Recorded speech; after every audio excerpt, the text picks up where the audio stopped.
factors are actually biological agents, infections, and the commonest of these are actually viruses. But there are also genetic defects that might be inherited. Someone may inherit a genetic mutation that puts them at risk of developing cancer later in life. And I want you to note I'm saying developing cancer, not catching cancer from someone, because people develop cancers. They don't catch cancer from other people who have cancer. And at Uganda Cancer Institute, we are not, scarce of people who abandon patients because they fear they will catch cancer when they stay in a cancer ward for a long time. I also think it's very, very important for us to appreciate the picture of the burden of cancer in this country. I don't know whether there is a pointer here. Is there a pointer? Yes. When you look on our left, those are the commonest cancers in men. And I want you to note that part of the pie that is green, that is prostate cancer. It's the #1 cancer in men.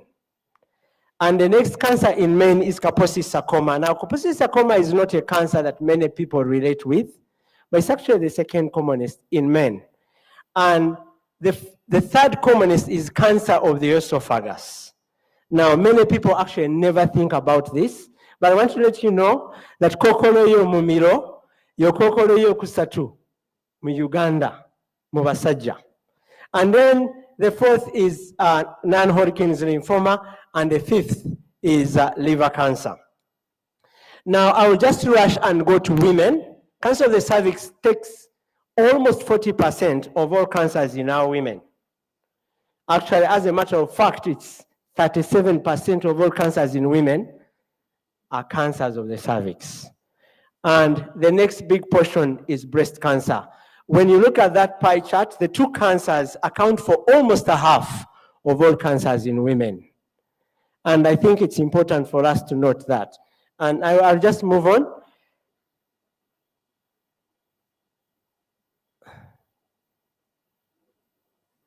Now, I also wanted to emphasize that one of the things that we talk about at an individual basis is actually cancer screening.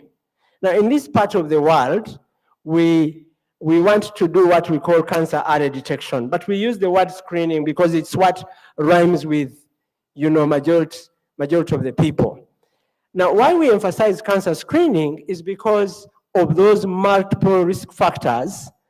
We cannot make a person's risk to suffer from cancer zero. And so everyone remains at risk of suffering from cancer. And therefore, I want to tell everyone in this room that we must, as part of our lifestyle, do cancer screening. And don't ask me at what age. Everyone needs to be checked up for cancer, including children. Because we can actually identify retinoblastoma in children when they are being immunized. And that's the best time to identify it. What cancers can we screen for? Now, cancer of the cervix is #1, prostate cancer, breast cancer, cancer of the bowel, large intestines. Malignant melanoma, actually, we can screen for it. When we are seeing patients in our clinics, we can examine them for lesions that can be malignant melanoma. But also ovarian cancer, we can make an effort to catch it early. Now, I emphasize this, that all anyone needs to do is go to a health worker and the right advice will be given to that person. We shouldn't wait until when we are sick. But I want to paint this picture because I know there are many health workers here that we do not do cancer diagnosis by a blood test, not by, tumor markers. All cancer diagnosis must be done by tissue diagnosis. We take off a biopsy and, take it to the lab and we confirm cancer. These tests can give us a sense there may be cancer in this body, but they cannot help us confirm that a person has cancer. And I thought that is important because it's not uncommon for us to have somebody with a battery of tumor markers and they say they have told me, these are cancer cells in my body. Now, I want again to paint a picture of cancer treatment, and I think this but I want to go to last bullet, targeted therapies. In this era, we want to personalize cancer treatment, And one of the things we do is what we call targeted therapy. Now, why I highlight this is that targeted therapy depends a lot on the entire process of managing this patient with cancer. If you harvest the tissue wrongly, you process it wrongly, you preserve it wrongly, we are not likely to do tests that are going to benefit us in determining what targeted therapy this patient needs. What am I saying? If you were harvesting a tissue from a breast mass and you harvest it, you put it in a kidney dish, and you first finish up the surgery, you know, the cold ischemia time that this tissue is subjected to becomes long, and the receptors are likely to be destroyed. So when we take this tissue to Dr. Navada, she will come and tell us, you know, immunohistochemistry is negative, yet it's actually positive. And so what I'm saying is that if we are health workers out there, we should practice our practices to the dot.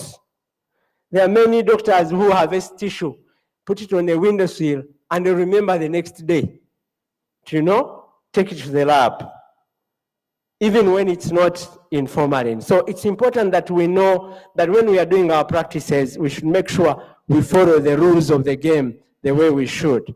And I want to emphasize this again. There are many health workers out there with people who have survived cancer.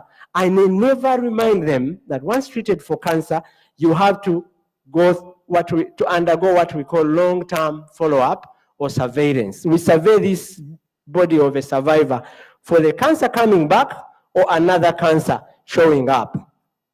Now let's go through briefly how to reduce risk factors for cancer, because I mentioned that cancer, the cause is multifactorial. This table shows us the risk factors in this country. Alcohol is number one. We lead the region in consuming alcohol. And then tobacco use. These are risk factors that we can actually address. Overweight. Actually, overweight is quite high. It's about 18% in Kampala. And you don't want to be one of those. Then healthy diet. Fruits and vegetables are critical for us in our diet. Physical inactivity. Many of us, God has blessed us, we move while seated, and we never have time to do exercise. And then there are those infections, hepatitis B, HIV, H. pylori is very common. And there are many people moving around treating my ulcers. That H. pylori needs to be eradicated. And I think our colleague from Barara was showing us herbal preparations that actually can deal with many of these infections very, very easily. Now, I want to paint a picture. The distribution of these risk factors actually causes the distribution of cancers in the country very, very different. And I showed this picture to tell you that actually there's a study we have done, and we've confirmed that the cancer burden across the country is not uniform. For instance, liver cancer is number one in the Karamoja region, while prostate in men, while prostate cancer is the top cancer across the country in other regions. And that tells you that even within the country, we need to know the risk patterns across the country and also the cancer burden patterns across the country. And for the Ministry of Health and for all of us, we need to know that our interventions should be targeted according to the risk pattern. Another surprising finding was that cancer of the esophagus is actually number one in West Nile, and prostate cancer is number two. That emphasizes the fact that the way we live our lives actually determines the cancers that we are likely to develop, because West Nile is well known for tobacco growing and tobacco consumption.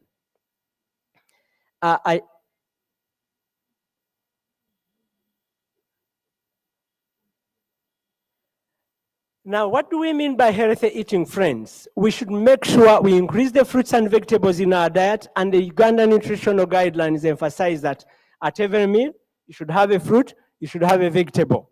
You should have juice and or water. So we should make sure half of our plate all the time is vegetables, and the carbohydrates and the meats take the rest of the half. And I want to say this with emphasis. When you go to serve at this conference, you should make sure half is cabbage, broccoli, beetroot, and the rest is, what we usually eat and we call food, including matoke, by the way. I know there are many people from the central. And then let's do physical activities, including gardening. I emphasize this gardening because it's something that we can all do. We can all do at no cost. Gardening for 2 hours has shown to reduce lung cancer risk by 30%. I don't know how many of us do gardening. But also when we are raising our children, in Kampala, people study in storage buildings. Let's make sure our children are involved in competitive sports because it will encourage them to live a lifestyle that encourages them to do exercise. Now, I wanted to paint a picture on alcohol that the risk of breast cancer is directly proportional to the quantity of alcohol an individual consumes. Yes, this is hard evidence. So the more alcohol, the more the risk for breast cancer. Now this is, now there are many people who are doing hormone replacement therapy, and this increases the risk for breast cancer very, very strongly. Women who don't want to get young and they want to, there are other alternatives, and when you visit us, we can, tell you what you can do, but do not, go for hormone replacement therapy. Let me paint a picture of prostate cancer risk factors.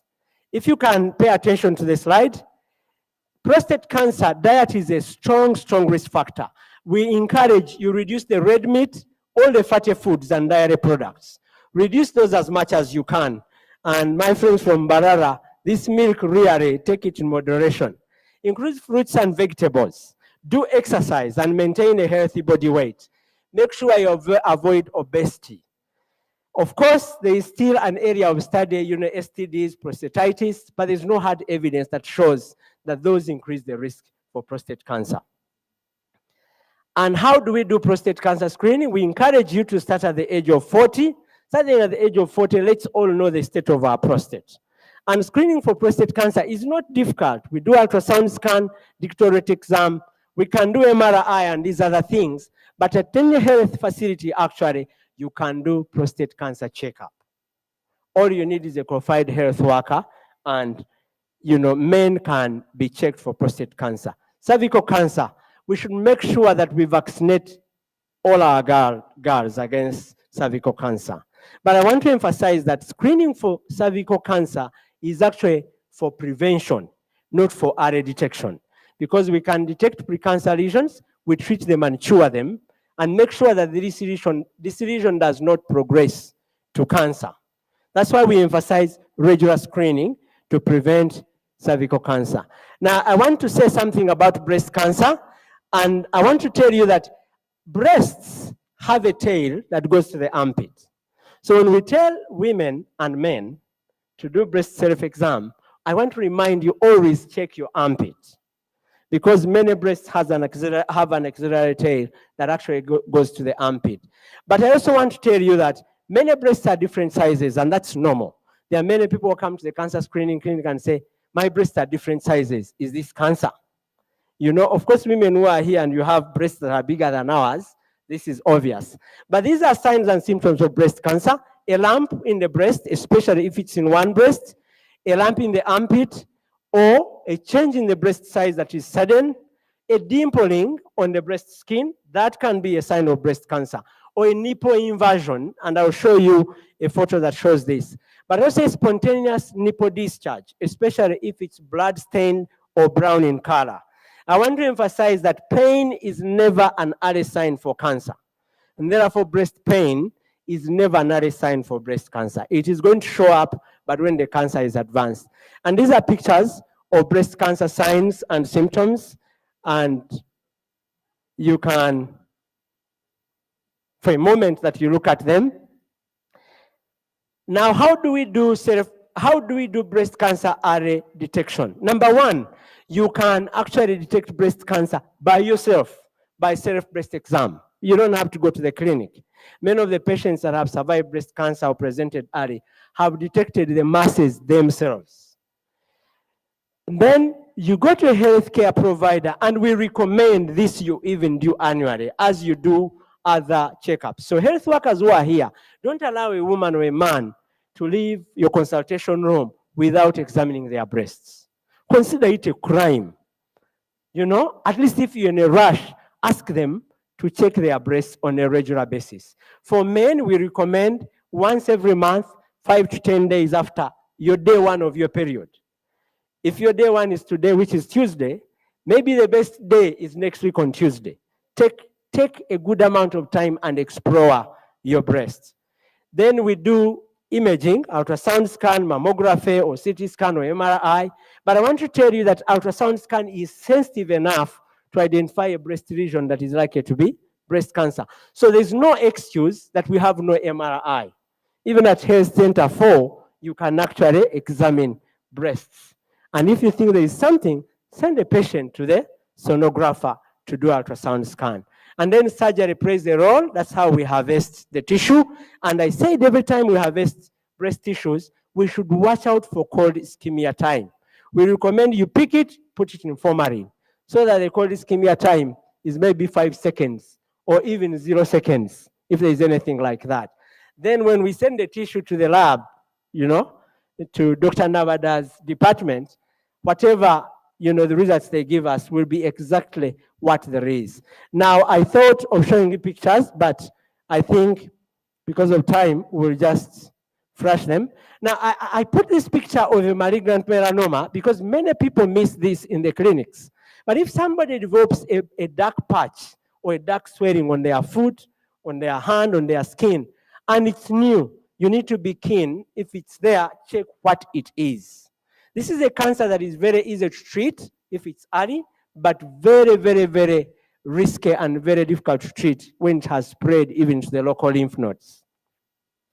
Now, I put these pictures to emphasize to you and everyone that cancer treatment capacity in this country is super good. Should I say that again? We can treat a man with early prostate cancer without surgery and cure them. And we have very many examples. We preserve their sexual function 80% of the time. So this is the time actually to go for cancer checkup, and it's time for the ministry to support, you know, integration of cancer early detection interventions. Now that is a linear accelerator, but we are not looking at that. Take home. Let's watch our diet. Let's go and revise our diet. All of us, let's go and revise our diet. You know, deal with their addictions to sugar, to meat. There are people who, when they don't eat meat in 2 days, they haven't eaten. Now, be physically active. Even if your job is to sit down and do work, make sure you are able to jog at least 40 minutes 4 times a week, or even 1 hour 4 times a week, at whatever time of the day. You don't listen to the stories, better in the morning, better in any time of the day. Physical activity is physical activity. Avoid alcohol. You can reduce until when you stop. You know, regular screening, do medical checkups regularly, because I can tell you, all of us are at risk. And that is the tool that we have to safeguard ourselves. And then I want to emphasize this: seek proper health care with every complaint. There are many quack practitioners that actually cancer will advance in front of them, and they don't even send this patient to the center that it can do the needful. And then when there is cancer, remember, all cancers at all stages can be treated. And cancer can actually be cured. I want to say that again. There are many patients whom we have treated for cancer, and 20 years down the road, they are alive and well, no trace of cancer in their bodies. So thank you very much for listening to me. I'll be glad to answer any questions.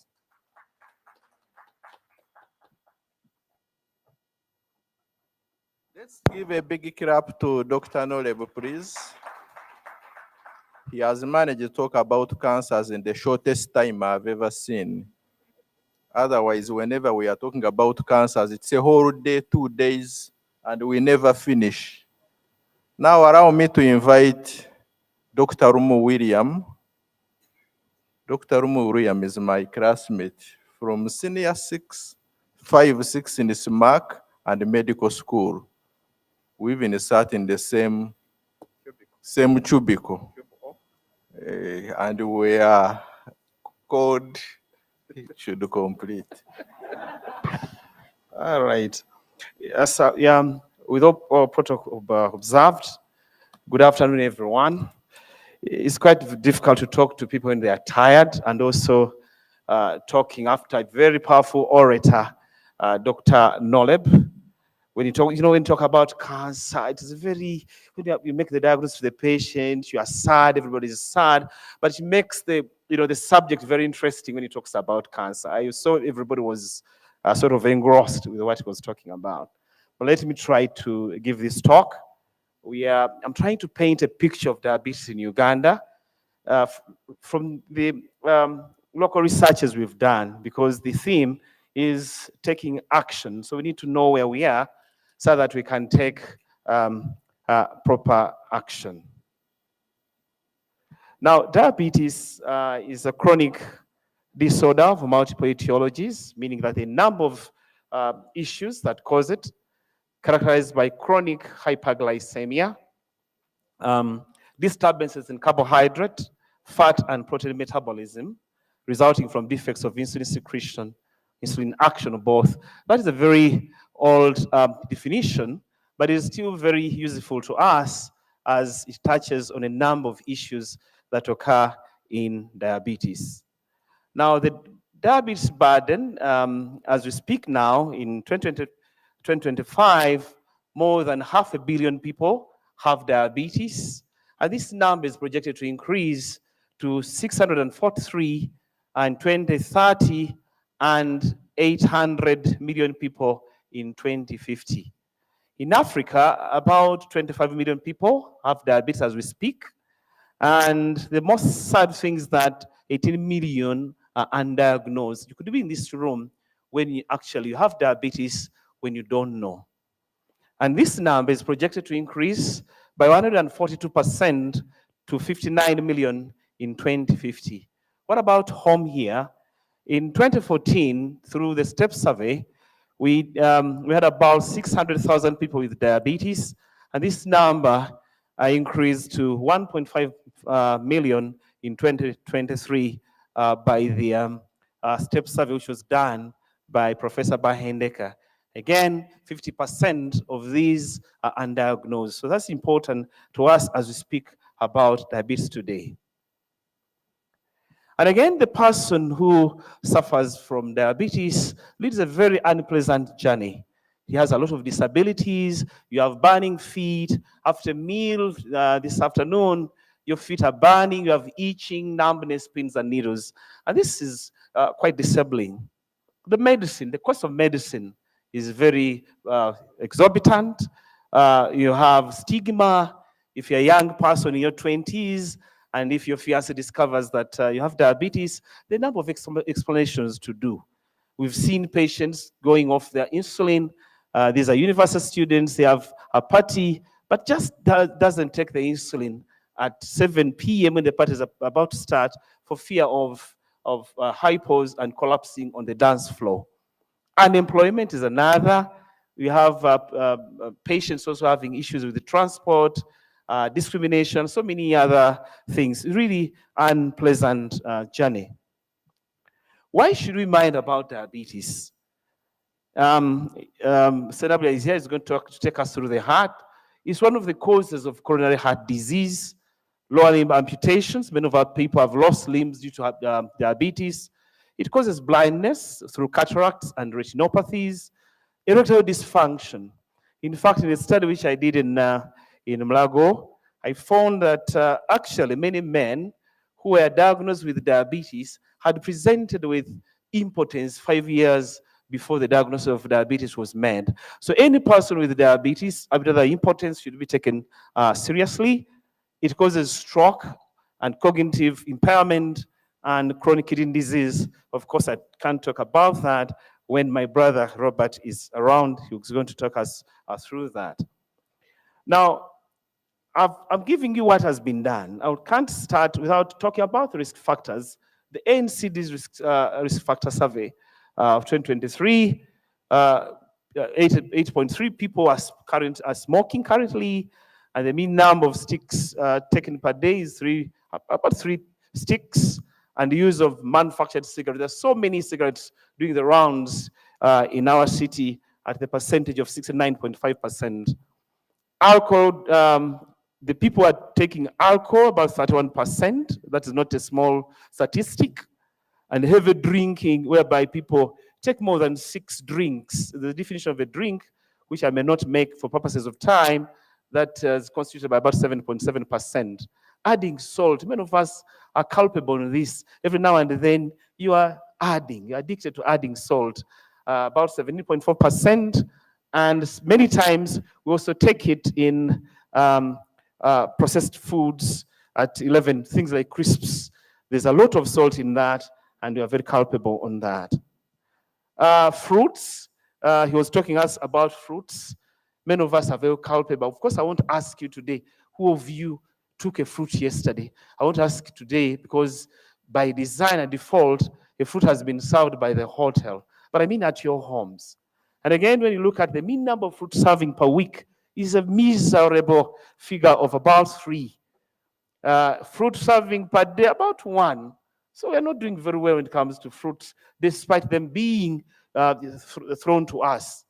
And fruit servings per week or vegetable serving per week, about 3.6 days. Vegetables, we are not doing any better. And even when to take best vegetables, they're just sprinkled. We go to a restaurant, you see vegetables are just sprinkled on the food. We are talking about a huge amount of vegetables on our plates. And those who eat less than 5 fruits or vegetables, can you imagine? The majority of us eat less than 5 fruits or vegetable servings per day. And that's not very good. You've heard what Nolebas advised us to do. Insufficient physical activity, in about 3%, but no physical activity at all. In the majority of us, we do not do any physical activity at all. Overweight, that's one thing, we cannot be overemphasized. The number of cancers which were associated with overweight, and the overweight we're talking about is the central obesity. And you see 23% or 24% of us are overweight. We have a BMI higher than 25 kilograms per meter squared, and obesity is about 9.3%. Hypertension, Senabla is going to talk to us about hypertension. This is, a quarter of us, if you take 100 people, a quarter of the people will have hypertension. And the most saddening thing is that more than 80% of the people are not taking their medications. Diabetes, we're not doing any better. If you look at impaired fasting glucose, about 4.9%, and that has risen. That is the pre-diabetes, and the diabetes prevalence rose from 1.4% to 3.3%. Now, I'm going to take you through a number of some studies that have been done in diabetes, throw more light about diabetes. Many of you have clinics, you've seen patients who are small, they're really lean, their BMI is 23, blood glucose levels are high, very difficult to control with the so-called music of starting patients on metformin. So the gist of this research was to really find out what was happening in newly diagnosed patients, to understand, most especially the lean ones who didn't have any autoimmunity. So in this study, we found that 32% of newly diagnosed diabetic patients were lean. Their BMIs were less than 25 kilograms per meter squared, with a low visceral adiposity. So what does that mean? So this habit of starting them on metformin, do exercise like this, does this still hold water? That's why we are here. So lean diabetes, again, was associated with reduced pancreatic secretory function. Probably these patients may benefit from initiation of insulin right away, other than treating them blanketly with metformin. That study, how do our patients present with the diabetes? That study was done by Dr. Agatha Nambia in 1996, trying to look at how the patients present in Uganda. The mean age at that time was 45, and the majority were hypoglycemic, and 11.9% were presenting with concurrent infection. And if you look at, I don't know how to use this, but if you look at that one, the diagram on your, 2 meters on my right, you see that many patients were polyuric, polydipsic, and had weight loss. In other words, our patients present with overt features of hyperglycemia. Again, they present with complications. They present with neuropathy, hypertension, and impotence comes in again here with our patients. Some of you are busy prescribing tadalafil, Apcalis for your patients. This could be diabetes or even coronary heart disease. Young. Hey, sorry. Then again, we looked at, before we go into the event, there must be something that happens, and this is the risk. So one looked at atherosclerotic cardiovascular risk among patients with diabetes in Uganda. And we did this study in 8 health facilities. Some of them were public health facilities, others were missionary facilities. And what did we find? We found that 65% of our patients are at high atherosclerotic cardiovascular disease risk. Time. All right, let me continue. Now, 7% of these patients were not on lipid-lowering medications. Remember, all patients who have diabetes, if they're 40 years and above, they should be on cholesterol-lowering medicines. But in our patients, only 7% are using this medication. This is not very good. Again, we found that not everybody, in the past, people used to think that every diabetic is at the same cardiovascular disease risk. This is not true. You can have many at different risk factor sort of scores. And 13% of these had a high SVD risk and are not on antiplatelet agents. Again, there's something we shall, I think, discuss it as we speak. The other thing that we looked at was atherogenic index of plasma, which is a surrogate marker for plaque density. If you have your coronaries, what is the sort of fat deposition within the coronaries? And what we found is that more than half of our patients with diabetes have coronary plaque, have atherosclerotic plaques in their coronary arteries. What about other complications? You can see in that meta-analysis by Chibirige, diabetic peripheral neuropathy, 38%, retinopathy, 32%, diabetic nephropathy, 31%. So that means that we need to devise ways of having our health workers screen for these complications, because these complications are highly prevalent among our patients.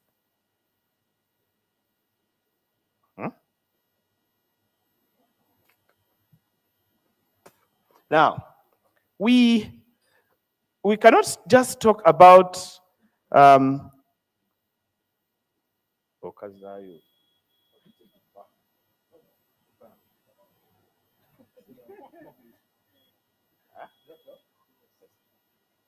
all right, so we cannot just talk about problems all the time. We need also to see how we can handle all these issues. So we also did a cluster randomized trial looking at a nurse-led management intervention on systolic blood pressure among these patients to find out whether such an approach can be of some use. Doctors are never there. They're either attending conferences, and when they are around, they don't have patients for the time for patients. Our nurses are usually available, and this was quite useful when it came to HIV. So in that cluster randomized trial, we based it on a chronic care model where we trained our nurses, we gave them decision aids, we gave them medicine, we gave them decision support, they had a community sort of support, and then if you look at the other on the right, you see you have those components of the intervention. Training, we trained the study nurses, we had a protocol, we gave leaflets to patients, we trained peer leaders among the patients to help mobilize patients. Then we also had text messages, phone calls, etc. And what did we find?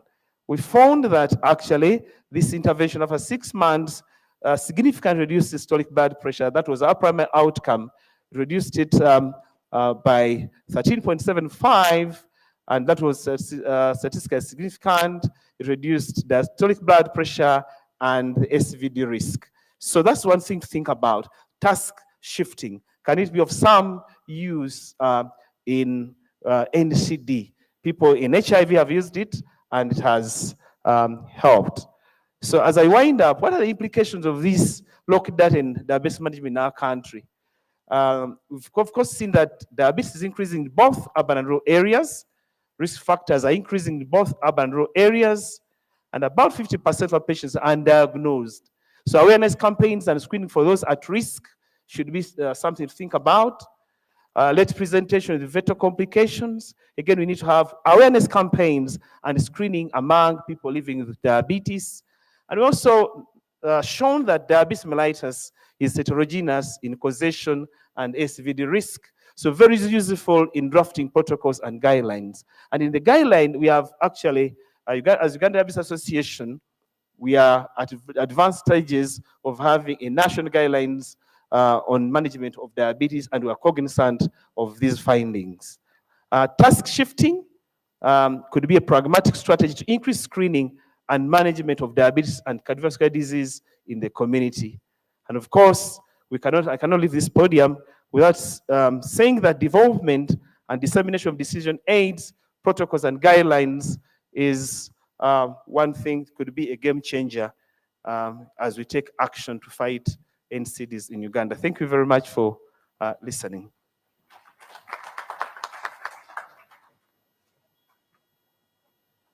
Give Dr. Ume a bigger clap. Recently, I learned that there are 5 types of diabetes. I know most of you know 2. 5 types.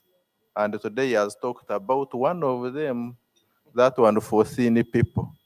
But I know you know type 1 and type 2, but you should know there are 5 types. So those of you who think are not diabetic, please go and get checked. Secondly, when a diabetes month, actually we commemorate World Diabetes Day every 14th of November. So use this time to renew and check your diabetes status. Let me take this opportunity to invite Dr. Isaac Sinaburia, who is a consultant cardiologist from the Heart Institute, to walk us through hypertension and cardiovascular diseases.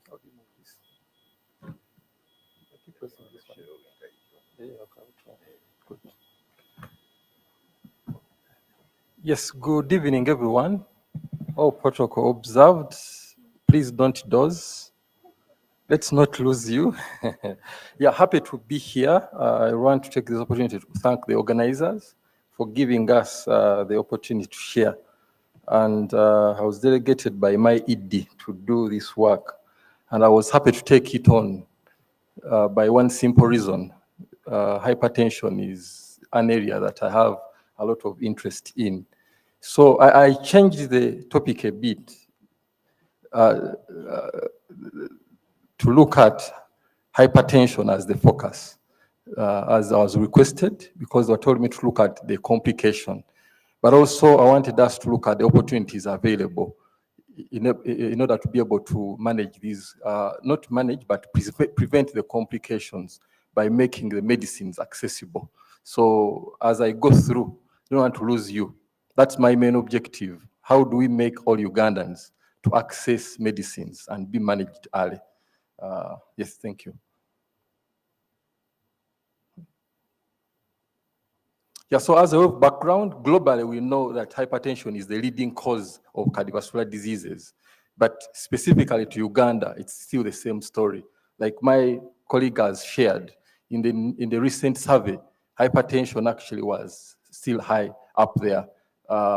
If you say 1, 2, 3, 4, and you keep repeating it, chances are high that 1 out of the 4 or even more have hypertension in this room. And the way we are clustered Probably there are shared risk factors. So you might find that all the four have hypertension. I'm not scaring you. All I'm saying is check your numbers and we can control those numbers. Take time to be screened. And the reason why you want to do this is because hypertension is associated with complications, which I will share in a slide.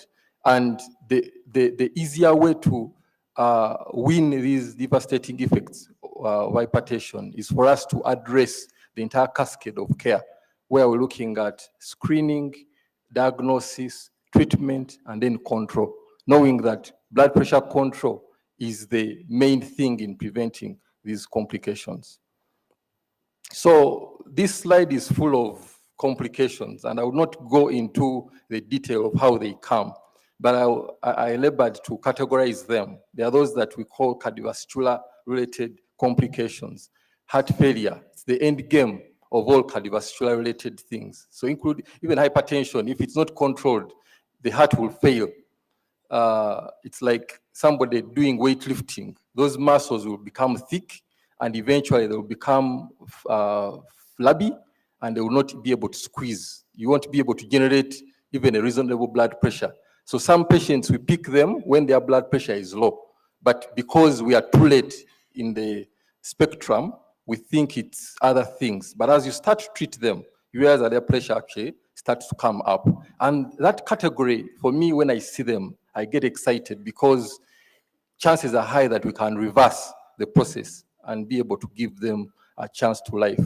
Coronary artery disease, we're able to correct these things at the Heart Institute, but it comes with a cost, meaning that if we treated hypertension appropriately, you don't need to spend that 7 million to unblock your blood vessel. Aortic dissection, it's many times we lose these patients, especially if it involves the vessel as it leaves the heart, because once it tears, it's an emergency.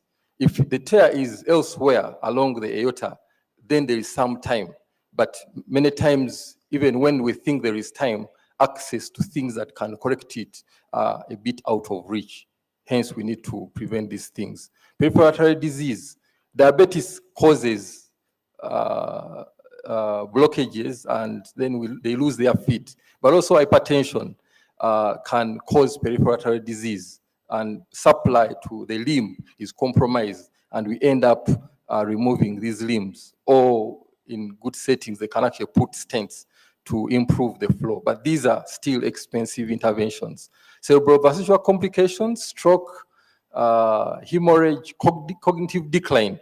Many people actually are no longer performing to their full capacity because hypertension has caused something up there. And the problem is it might be a bit hard to reverse when cognitive impairment sets in, because the multiple impacts will affect very pertinent brain areas that will compromise somebody's functioning. And this can commit them to not be able to earn, and therefore they can't even afford basic care. Renal complication, let me not even trespass because my teacher will talk about it ably. But hypertension is one of the risk factors for that. Sight issues, hypertension. That's why when you go to see the ophthalmologist, they want to first check your blood pressure because there are changes. So they end up sending many people back to us to correct that hypertension. And once it's corrected, sometimes sight, if it's done early, it's able to be restored. Erectile dysfunction, I cannot overemphasize that because hypertension is asymptomatic, many times by the time we see people, they have actually these complications. So don't be there to screen using complications. Screen everybody who comes your way for hypertension. And all of us in this room, we should actually check our blood pressure regularly. The risk factors, Dr. Noleb and Dr. Lumu went through them. But you realize that when you look at the risk factors, most of them are called modifiable risk factors. There are only a few that are non-modifiable. Your age, we know people have tried to edit their age, but even if you edit, I'm 44 years, but even if I get to look younger, even if you tell me, oh, Isaac, you are 18, you're lying. You actually evil because you can't change it, right? Gender, people have tried to edit, but you're wasting time. that hormone that defines you, that makes you a man. Anyway, let me not go there, but you get the point, right? So the genetics, the same thing, but those are just a few. I've mentioned 3, but all of you here can actually mention a risk factor that's modifiable. That tells us that we actually have work to do to be able to modify the way we eat, the way we do everything to combat hypertension. So these are just a few slides that are going to show us the trends. From 2016, you know, red means danger. I know you might have political inclinations. Shelf them for now. Just imagine red is danger. So you're going to realize that across the years, Uganda is mapped with too much red. That is too much danger. You see how the red is increasing.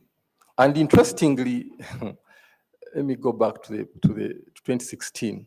There is, you see the Ginger Highway all the way to, on your way to Kigali. When you map those dots, that's actually along the highway.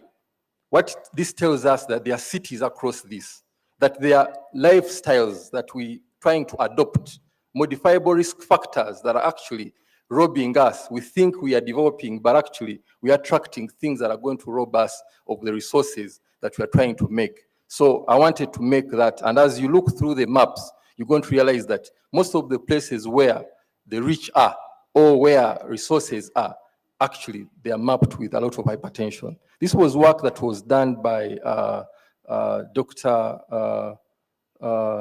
Chirenga and Katajira.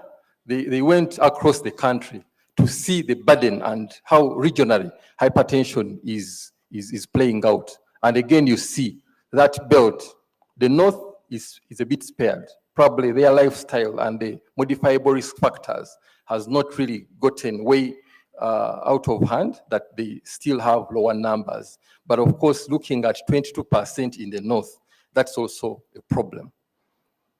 So I want to, because the theme is about unified action against communicable and non-communicable, the next slides are going to be talking about the guidelines and essential medicines list. Because the kind of work we do, we realize that there was a time where we were incapacitated. We want to do so much, but our guidelines were limiting us. We want to do so much, but the medicines could not reach these lower centers where the bigger burden is in the communities. And let me skip this for the interest of time. The details are speaking about the 2016 clinical guidelines. And this one was just an extract to show you what was considered to be available at what level then. And you realize that we had atenolol, benadryl, hydralazine, nifedipine, propranolol at the lower centers. And amlodipine was called a specialist drug for regional referral hospitals and higher, which was really a disadvantage to our patients. And I'll tell you why.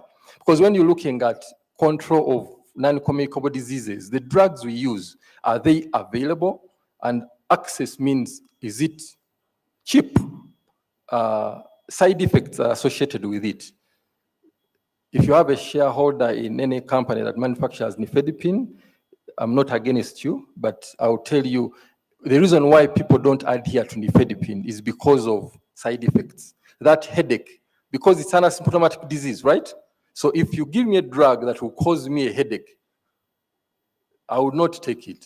If my legs swell, if my heart is pumping away, in other words, you're pushing me to frequent the hospital because I will have symptoms. And initially, asymptomatic disease turned into a symptomatic entity. So we realized that we needed to strike a balance in there. Effectiveness, I'll share some evidence shortly. Commonly available, like I said, were those drugs. But then we know there are frequent stockouts because we are limited as a country. Inconsistent follow-up. Because of the side effects, people, they give up. Because when they go, they say, you're not swallowing. Then they try to actually swallow. Even they double the dose, but double the dose, more side effects. So they give up. And yet I told you, control will help us avert complications. So you have a population that is not controlled, that has side effects, that also gets complications because they are not controlled. And that can only lead to more expenditure for our patients. So this is some work that was done in one of the HIV settings, because data, sometimes when you want to do information, you want to look at how, so Dr. Kalyesu actually led this paper where they looked at work, I think it was in the IDI, between 2009 and 2013. So in a space of a few years, they found that hypertension had almost doubled. A few years after this work, there's some work that we did in the MJAB clinic, and the focus was to look at the traditional risk factors: diabetes, obesity, lipid, smoking, hypertension. And you could see there that actually there was also like a tripling of numbers between just 5 to 6 years, meaning these risk factors, even in the HIV population, can actually increase when you monitor these patients. Control, the SEARCH trial, IDRC did some work in the western side of the country, and they would screen for hypertension, but also for HIV. For hypertension, they would give people coupons to go to the nearby health facility. But you see, just that intervention, control initial at baseline was 15%. Linking them to a facility, control went to 46%, highlighting the role of linkage to care that can help us achieve some control. This is work that was done in Eastern Uganda. Look at, in these HIV settings, how much are they doing in terms of screening, looking at the cascade of care vis-a-vis the core HIV work. And we saw that in the hypertension screening, we're not doing so well, yet we're doing so well in the HIV side. Let me, this talks about integration and how it can help improve a lot of things, because when you integrate, you're lobbying at multiple fronts. Integration helps that same healthcare provider can actually address many things more than that one thing that you might want to focus on. So these are some of the work. Probably they'll share these slides in the interest of time. So because of the gaps that we had seen in screening, diagnosis, and being able to manage our patients, we use the HATS model, the WHO model that looks at the counseling, the evidence-based protocols, access to medicines, because access was really a big problem, risk, CVD risk management, risk profiling, that patient as they come, you can actually assess risk, team-based care, and then systems for monitoring, because data is the next goal. So we did utilize the findings from this query trial, which demonstrated, Uganda participated, that amlodipine-based regimen actually was superior to non-amlodipine-based regimen in controlling blood pressure. You remember the previous UCG and EML was tagging amlodipine to tertiary care altogether, yet the bulk of our patients are in the community. So we needed to demonstrate, again, from this work it was demonstrated, but we need to replay that kind of finding in a setting where nurses are actually doing the screening and the treatment to see if we can actually demonstrate control. So baseline at the MJAP clinic, we mapped out the two cascades of care, the HIV care and the hypertension care. We realized that HIV was doing so well, but for the hypertension, out of the 24% that we picked, only 1% was initiated on medication because they were not available. They would send them to get them from elsewhere, but they were not really available. And because of that, only 15% of those who were initiated were able to be actually, and only 5% were able to be controlled. So you see, it was futile. So many are screened, few are started on medication, and eventually, very few will get controlled. Even those that start medication, because they are on and off and dealing with the side effects that we're talking about. So it was not really possible. So applying that HATS model to make amlodipine being the first drug to use, and then you cascade, if they are not controlled, introduce another drug. If they are not controlled, introduce another drug. One pager that they can pin on their consultation desk, that as they manage these patients, they don't need to open many books, but they can refer to this quick reference that tells you how to start, what to look out for. It was able to actually give us a lot of good results. You see now the two curves kissed each other, that 100% was screened, 100% there was a diagnosis, and then 96, okay, a greater majority were retained in care because the drugs were made available. And in 6 months, we saw jumping from 5.1% control to 75% control in 6 months. That demonstrates that this is actually possible and not much side effects. Of course, adherence was good because we were making the drugs available. We made them available to prove a point, because if they were not available, then many things would be at play. But we got an amazing 75%. Read literature world over. There are few centers, even in the US, where control reaches 72%. WHO actually talks about 50% control. But the funder for this work had to pay us multiple visits to check us out, to say, are these telling the truth?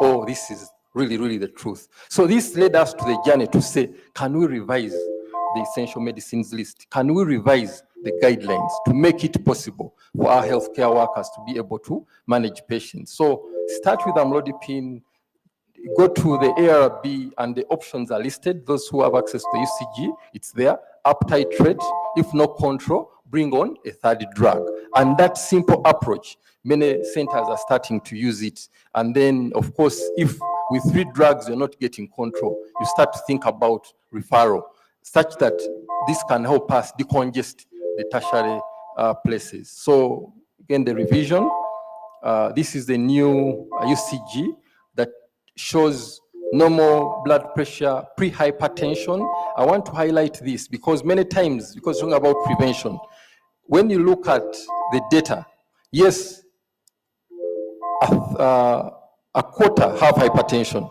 but you're going to realize that between 25 and 40% of Ugandans are pre-hypertensive, meaning that that zone, we need to pay attention to it and be able to manage them and control them. So this is how the new UCG looks like, that the starting point is amlodipine.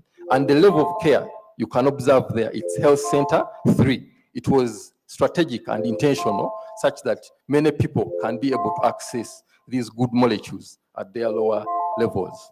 Yeah, so that noise should stop now because I'm concluding. So in conclusion, with the rising burden of hypertension and its complications, revision of the EML and guidelines has become a great tool for us to be able to manage many Ugandans. You walk to your facility and find these drugs there. And this is a call to all of you. Please walk to your health facilities because it's a pool system. Tell them that these guidelines have changed. Let them request for these molecules. Can you imagine amlodipine is cheaper than nifedipine? Many of you, I'm sure, didn't know. But let's actually utilize what's available so that we can be able to manage our patients. So this is going to streamline referrals and reduce unnecessary out-of-pocket expenditure. My patients, those who come to the Art Institute, if you ask the transport they use, that transport can actually treat them for like several months if they went to their health facility. You see how we are not being smart? It's a problem. Ultimately, we are going to have better BP control and reduce complications. Thank you so much.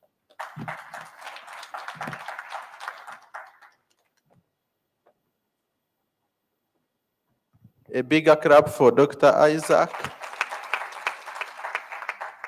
He has labored through hypertension, and I think he has put out a good message at the right time. We needed to utilize the essential medicines list and the UCG when we are planning for NCD products. Let me not only talk about hypertension. The UCG changed in 2023, but the molecules that we find in the health facilities are the ones that are unwanted. And we are about to plan for medicines between December and I think by February. So the DHOs and all of the people who are here who support facilities, let us plan for the right medicines, because we are ready to treat NCD patients better. Now that we have listened to the brother and the sister, because we don't know whether diabetes is the brother of hypertension, we don't know which one is the sister, but we know that they are relatives. Diabetes and hypertension are purely relatives, and that's the message you need to know. Where you see diabetes, be careful about hypertension. We also know that kidney disease is a child of diabetes and hypertension. So at this point in time, I wish to invite Dr. Karye Subira, the physiology man, to come and take us through prevention of kidney disease. I hope you will, since it's a child, you will take as little time as possible. Thank you very much. I want to stand on the protocol that was established, and I want to thank the organizers for making it possible for us to talk about these issues of non-communicable disease. I'm going to talk about kidney disease and its associated complications. My work has been made easy by the brother and sister, and I don't know, maybe the grandfather who's cancer. And he talked about all the preventive issues. So kidney disease is a very big problem. In fact, until recently, it was left as an orphan. But we thank the World Health Summit that it has now been recognized as one of the major killers. About 850 million are living with it, and 13% in sub-Saharan Africa, much more than, of course, what you've heard before. But the key message here is that 90% of the people living with kidney disease don't know that they have it. That small graph on the left is showing you those statistics. Even the 10% that know, they actually get very poor treatment. When we talk about kidney disease, it's very hard to know, but we characterize it as acute kidney injury, acute kidney disease, which ultimately becomes chronic kidney disease after about 3 months. So this actually shows us that we have a lot of room for intervention if we discover kidney disease much earlier. If you don't, you actually end up on dialysis and ultimately in the grave. We have done some studies for Uganda, and we know that kidney disease prevalence is between 3.9 and 12.5%, and there are regions that we have not done community studies. But from the map that was shown by Dr. Senabulia, you could probably infer that in the north is going to be a little less. But we have also done studies in the community, and I've looked at if a person has an abnormal creatinine, what happens to them? This is published work. We did it in Chamulibwa, and it shows that once your creatinine is up and your GFR falls below 45, your risk of dying within 5 years is actually 6 times. So kidney disease is not innocent. We've also done some work in hospitals. This was work done by one of our postgraduates. What we found was that 52% of the people who come to the Mulago Clinic already have kidney failure, which is stage 5 kidney disease, and they will need dialysis or transplant to live. And when we looked at data over a 4-year period, on the people who got admitted in Mulago Hospital, those graphs are quite busy. But we showed that actually the infectious diseases were quite coming down, but the non-communicable diseases were increasing. And hypertension, of course, diabetes were in the lead. But kidney disease was again among the top 10 causes of death among those who got admitted. Of course, when it comes to treatment, our access to treatment, although the Ministry of Health and the government has tried to spread it, our access to treatment is very abysmal. In fact, before 2019, people had to travel 300 kilometers to come to Kampala for dialysis. We've now tried to act upon this, but the units are still very few. Now, the challenge comes when you get kidney disease. It's actually very expensive to treat kidney disease. You probably need, when we have kidney disease, you need dialysis, and that dialysis, you need a catheter placed in you, and it's at a cost, even when you are in the government, and then you need to do this dialysis for the rest of your life. You need to do dialysis 3 times a week, and in private, it's about 400K, so that means you need about 1.5 million every week. And then if you are in Mulago, you need about 600 every week, and that's the cheapest. And to help facilitate this, to make you understand, the doctor's salary in Uganda would not make him afford dialysis, the medical officer. So you can figure out the rest. So what can we do? I thought that we need to take responsibility at individual level, community level, and then our government at the policy level. So at the individual level, you have to take responsibility and understand that kidney disease is most times asymptomatic. So you need to screen your urine and a creatinine test whenever you are above 40 years. And once you discover that you are at risk, which most of us are, you have to do self-management. Dr. Noreb talked about all those things. I won't belabor that. And when you are found sick, make sure when you are given these medications, you adhere to them. And then you do the monitoring. In our development of guidelines, we actually developed a good chart. I think Dr. Mugabe, you have not seen it, but when we presented, we've actually unfolded that thing, which you can just display in the community and people know. So at the community level, the government has actually trained community health extension workers, and these are able to screen the blood pressure. They can actually also screen diabetes, and those should be used. And then we have support service counseling. This should be established so that we have peer individuals who are going to be talking about these problems, particularly the diabetes and hypertension, and subsequently the kidney disease. But we can also have enablers, like Rumu has talked about task shifting. We need to have decision support. These days, you don't need to go to Kabera Maido. You can actually remain in Kampala and do teleconferencing.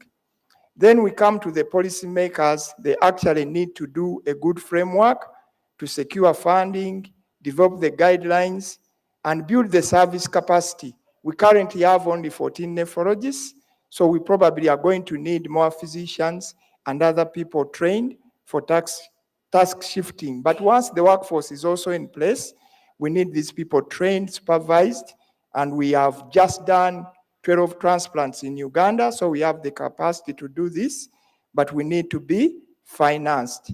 Now, to crown it up, we have developed the guidelines. These are the integrated kidney disease management guidelines, and they have been developed in collaboration with the Ministry of Health. They are quite unique because they are whole-embracing, they cater to risk factors, and we have scheduled them in such a way that at every level, from the community to the health center one, up to the National Referral Hospital, everyone has something they can do, including guidance on dialysis and transplant. So, in summary, I've told you that kidney disease is very common and is associated with high mortality, and the majority of the people who have it don't know. We are currently developing guidelines in Uganda, and it's important that we appreciate the people at risk and try to look out for them. Thank you very much for listening.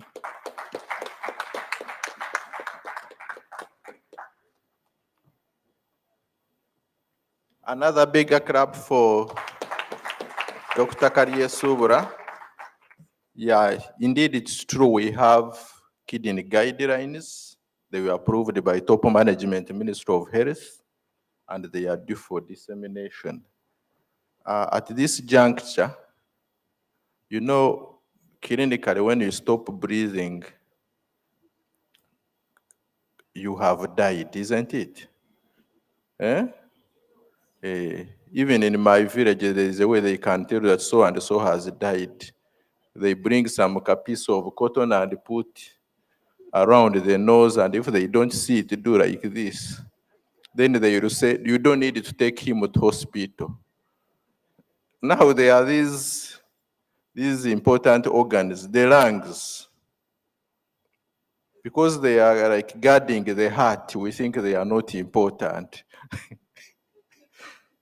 I don't know why they guard the heart. But actually, at times you cannot know whether the lungs or the heart is more important. It's a question that we can debate. We have these conditions. At times when you want something, you want to do it quick. With the lungs, once something is very fast, it is not good. If it is very slow, still it's not good. So I wish to invite Dr. Katajira from Makerere Lung Institute. Those of you who don't know Makerere Lung Institute, they have helped the country in revolutionizing lung health. We wish that they could work with the regional referral hospitals, because I still see some directors here. Because lung health and lung care, I can truly tell you that it is not very proper, even in our regional referral hospitals. Katajira, you can speak. Thank you so much, Dr. Frank. Good evening, ladies and gentlemen. All protocol observed. The lungs tend to be a bit standalone. They are very distant relatives to the kidneys and to diabetes. Sometimes they are the mother, the father, the grandfather, and also the distant grandfather, as we are going to see. So I have a daunting task of summarizing this within the minutes allocated to me, and I'm going to try to do that. So by way of background, in tourism, we hear about the big five, that when you go to a national park, look for a lion, look for a leopard, and then look for the animals they eat: the buffalo, the rhino, and the elephant. Those are the big five in tourism. Likewise, in lungs, we have the big five lung diseases that are responsible for most clinical consultations and most deaths worldwide. So we also did studies here in Uganda to see if actually the trend is similar. And not surprising, they are still there. Asthma, COPD, pneumonia, TB, and lung cancer. COVID somehow came in a few years ago and confused the whole picture, because somehow everyone who came in was attributing their problems to when they suffered COVID. So COVID just came in as a confuser, but the main big ones are five. If I'm to rank for you, asthma is by far the commonest. We did a study, and we actually found that about 11.1% of Ugandans have asthma. That is the average prevalence. The lion's share is in Kampala and other urban centers, where the prevalence stands about 14. Now, you need to appreciate that this was a study, meaning that we were very conservative in the diagnosis. So meaning that at the time of the survey, if you didn't meet the criteria, we didn't regard you as having asthma. But I will tell you that the picture is much worse. So by just statistics in this room, everyone here knows someone who struggles to breathe, and we'll be finding out why that is the case. And then we have COPD, which tends to be confused a lot, especially because it doesn't have a local terminology. Even in Uganda, there's no term that actually will refer to COPD. Pneumonia is another story. It's one of the most abused diagnoses. I think patients will come in. Any cough, basically in Uganda, will be labeled as pneumonia. So much that even patients know that it is called, actually for them, they don't call it pneumonia, they call it pneumonia. They come in saying, they told me I have pneumonia. So you just know. And most of those actually will end up having either asthma and COPD. Now, TB is another one. It was in the past regarded as an infectious disease, but we are seeing a number of patients with what we call post-TB lung disease. appreciating the fact that when TB comes and it causes damage to the lungs, that damage is lasting, it is permanent. And because of that, patients tend to come in with lungs that are a bit less than when they started TB treatment. And interestingly, as I've told you, that some of these diseases are the fathers and the parents, most of the patients with post-TB lung disease actually tend to have post-TB asthma and post-TB COPD. So you really find that TB is a leading cause of COPD in Uganda. Because smoking, as you can imagine, we are not a smoking country. And in fact, even for lung cancer, the studies we've done are a bit shocking. Most of our lung cancer is in non-smokers. So we still wonder what is driving lung cancer in this country. Now, just to summarize a little bit of what these organs are, the lungs, they are basically made of two parts, the pipes and the sponge. The pipes have a very simple task. When you breathe in air, those pipes just move that air into where the sponge is, because that's where the magic happens. And once the sponge has done its job, it returns back that air into the pipes and you breathe it out. So sometimes you'll have problems in the pipes, other times you'll have problems in the sponge. And many times patients get confused because when you tell them that you have problems with the pipes, they ask you, so are my lungs okay?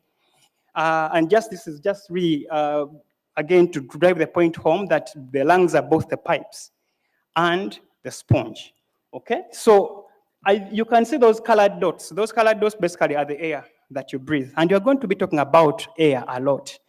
And you'll probably appreciate why. Now, when you look at these lungs here, to prevent their development, you can classify them into primary, secondary, and tertiary. Primary is really doing things to make sure that you don't develop the lung disease. And among these, we have things like reducing the exposures, including air pollution. We are going to spend some bit of time on that, reducing open burning, occupational exposures, and then generally awareness. Why do we want to make sure we don't go to secondary and tertiary? Because lungs are extremely expensive to manage, extremely expensive. And even when we drafted guidelines, for the new clinical guidelines, we would have collapsed the health budget. Why? Because, for example, the diagnostic screening, spirometry, it's a very expensive test. And without it, you cannot diagnose COPD. You just can't. We've tried to put together questionnaires. They still do not tell you if someone has COPD. Because again, especially in our country, remember to tell you the mother and the father, let me take a little bit on that. Besides TB, the other leading cause of COPD in this country is poorly treated asthma. So you can actually see how all the arrows end up leading to one place. So poorly treated asthma leads to COPD. TB leads to asthma and COPD. So you find the child, the grandparents, and the parents are all on the same slide, okay? So now, going back to primary prevention, we try to make sure, on top of all the things that you've had, good nutrition, exercises, those are very good for the lungs. We also want to mind the air that you breathe, because most of the interaction that happens with your lungs comes from the environment. And we're going again to appreciate that. So like I said, the screening tests are extremely expensive. When you talk about symptom screening, you will have left out the men, because men don't feel symptoms. There are only 3 reasons men come to hospital. Number 1, if the woman in their lives insists that they should come to hospital. Number 2, if the symptoms they are having are interfering with their productivity. If they are, for example, public speakers and every time they speak they cough, they'll come to hospital. But as long as they can move to the hospital, to their workplaces, they will not come to hospital. Number 3, if whatever it is that is affecting them is affecting their manhood, they'll be at the hospital at 5 a.m. in the morning. Besides that, you don't see them in hospital. So when you do symptom screening, you will have left out the men. Most of them come very, very late in their disease. And usually when they come late, then we go down to the tertiary prevention, which is again extremely expensive. So we want to measure on the primary prevention. And here is why. Now, an average adult breathes in on average 8 liters per hour. When you compute in the 24 hours, you would have breathed in a total of about 11,000 liters. So the next time you pass by that 10,000 liter that you used to collect water, stand next to it because that's the amount of air that you breathe in a single day.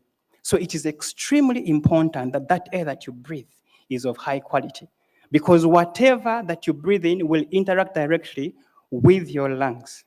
And this is why we are currently running a social media campaign to raise awareness on the quality of air that we breathe in Kampala. These are pictures that we have been taking on our way to work and on our way back home. These are things that we have not been paying attention to because when you're driving to work, you're looking forward to the next car you want to overtake so that you reach work as soon as possible. So we tend to miss out on what is happening around us. But actually what is happening is that you pass very early. These are all pictures taken very, very early in the morning, between 5:30 in the morning to 7 a.m. And you pass people who are burning rubbish and tires openly. You are passing tires. I think you can see that in all of these, they actually are around human beings. You see that taxi and the man who is walking by the taxi and they are inhaling all the exhaust fumes. Then you see this lady walking to work and they are inhaling all those fumes. There's another corner there, roadside cooking. It is happening along the roads, but we are just too busy heading to work. So by the end of the day, by the time you reach work, the amount of pollutants you will have breathed in are just unacceptable. Now, ask anyone who struggles a little bit with breathing. They will tell you that they hate the rush hour because that's when the quality of air is at its worst. Now, sometimes when, that one is actually an interesting one. Burning bricks. If I told you where this was, you would think I'm lying. In the middle, on the main road in Kampala, you will not even believe if I told you where that was. But they are burning bricks. We probably would have passed that in the morning until we started this campaign of taking pictures of actually what is around the environment we interact with as we go to work. Most of these patients, if they are asthmatic, if they have COPD, by the time they reach office, they are going to hospital. They are consuming resources because of the quality of air that we are breathing in. So it matters very, very importantly that we breathe in pure air. Because when you look at every risk in lung disease, even if it's your personal exposure, you have to multiply it with the risk, which is the environment that you breathe in. That environment is the air that you breathe. There is an app, for example. So there's a group of Americans. This year, they came up with some bit of modeling. And they estimated that breathing in air that is equivalent to 22, it's 22 micro, those units. It's called the air quality index. That every time you breathe in that air, it is equivalent to smoking 1 stick of cigarettes. So I just tapped in here in the app called AirCore. I tapped in Perere to just see the quality there. And it was standing at about 57.5. Those are equivalent to 2.5 sticks of cigarettes. So these Americans are saying that it's actually possible that in your work environment, you breathe in or you breathe in air that is equivalent to 1 pack of smoking per day. We don't know what that means yet. We don't know whether that might explain all the cancers that we're seeing, but we know one thing for sure, they are going to exacerbate every airway disease that we have. So in conclusion, we have to lobby more. Probably the cheapest that we can concentrate on here is primary prevention. Oops, where is that? Primary prevention. Trying to make sure that, unfortunately, when it comes to ambient air pollution, there isn't any research-proven methods that can improve the quality of air that you breathe in. The closest is a mask which is well fitted and it is filtering everything, which is extremely difficult. For some people, they'll not be able to breathe in that. Besides that, there are very, very, very few methods that have been shown to work, apart from taking cleaner routes, avoiding the congested places and just driving on the open ones. The ambient air pollution interventions are very limited. For indoor, we can talk about pressure cookers, we can talk about microwaves, we can talk about all those things, and everyone here maybe in this room can afford. But the one thing that we will all be exposed to at some point in our lives is the quality of air that we breathe in when we get out of this place. So that's why it is probably the hanging fruit that we can control to find a way of reducing what we actually are seeing as the increase. So for example, every time it is dry weather, we know our clinics are going to be very busy because of the asthma attacks that are going to be coming up. So I'll end there and thank the organizers for this.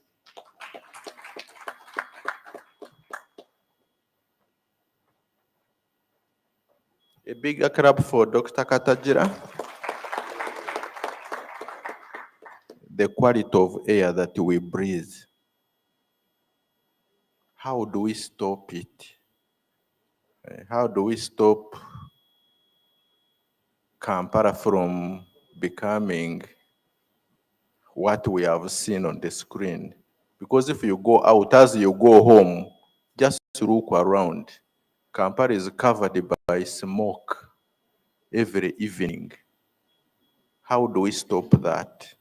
That is the question. And we have a lot of asthma. We have a lot of COPD. The other day when I came with my mother to Kampala, she came with no cough. But when we reached Kampala, she had a cough. And I blamed the pollution. Yeah, she told me I was with her in the village, she was not coughing. We drove to Kampala, the next morning she was coughing. I definitely knew that I'd brought her to a dirty environment. I kept quiet, I said, let's wait and see. But this is the situation we are in. He has not talked about killing.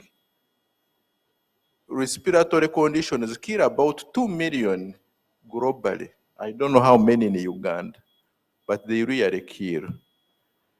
Now, last but not least, NCD lab diagnostics.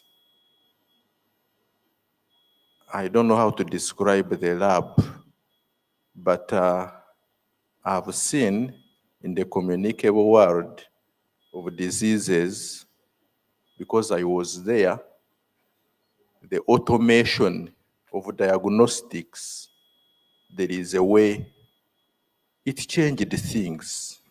I think if there is any section that has developed in terms of medicine, I think the lab is one of them. So we from the NCD world, we are also eager. Of course, there are some products that we have which have not reached where I want them to reach, but we're also eager to learn of how the lab is integrating, including NCDs.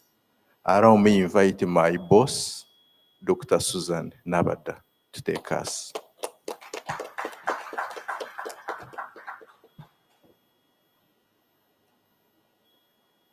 Thank you so much, moderator. I know I'm coming in at the end, so I'll keep it short. And you've made my work easier, so they've described everything, what the NCDs are. I'm just going, and they've been listing that diagnostic tests that we need. So I'm just going to show you what we have in the country. So all this has been talked about. But in Uganda, our main priority diseases are cardiovascular diseases, metabolic diabetes, chronic diseases, chronic respiratory diseases, cancer. And I felt that already one of them was discussed yesterday. That was the sickle cell disease, the hemoglobinopathies. And today's session was mainly focusing on those four. But in Uganda, we've started seeing that most people die because of the risks that they have for NCDs. 22% risk of premature death is mainly because of the NCDs between 30 and 70 years. But we've noted that these remain undiagnosed because we've noted that results, the many patients seeking care only come after complications, as we've already had. And as our moderator has said, over years, we have built massive capacity in the lab, massive investments in the lab to support the other communicable diseases, TB, HIV, malaria.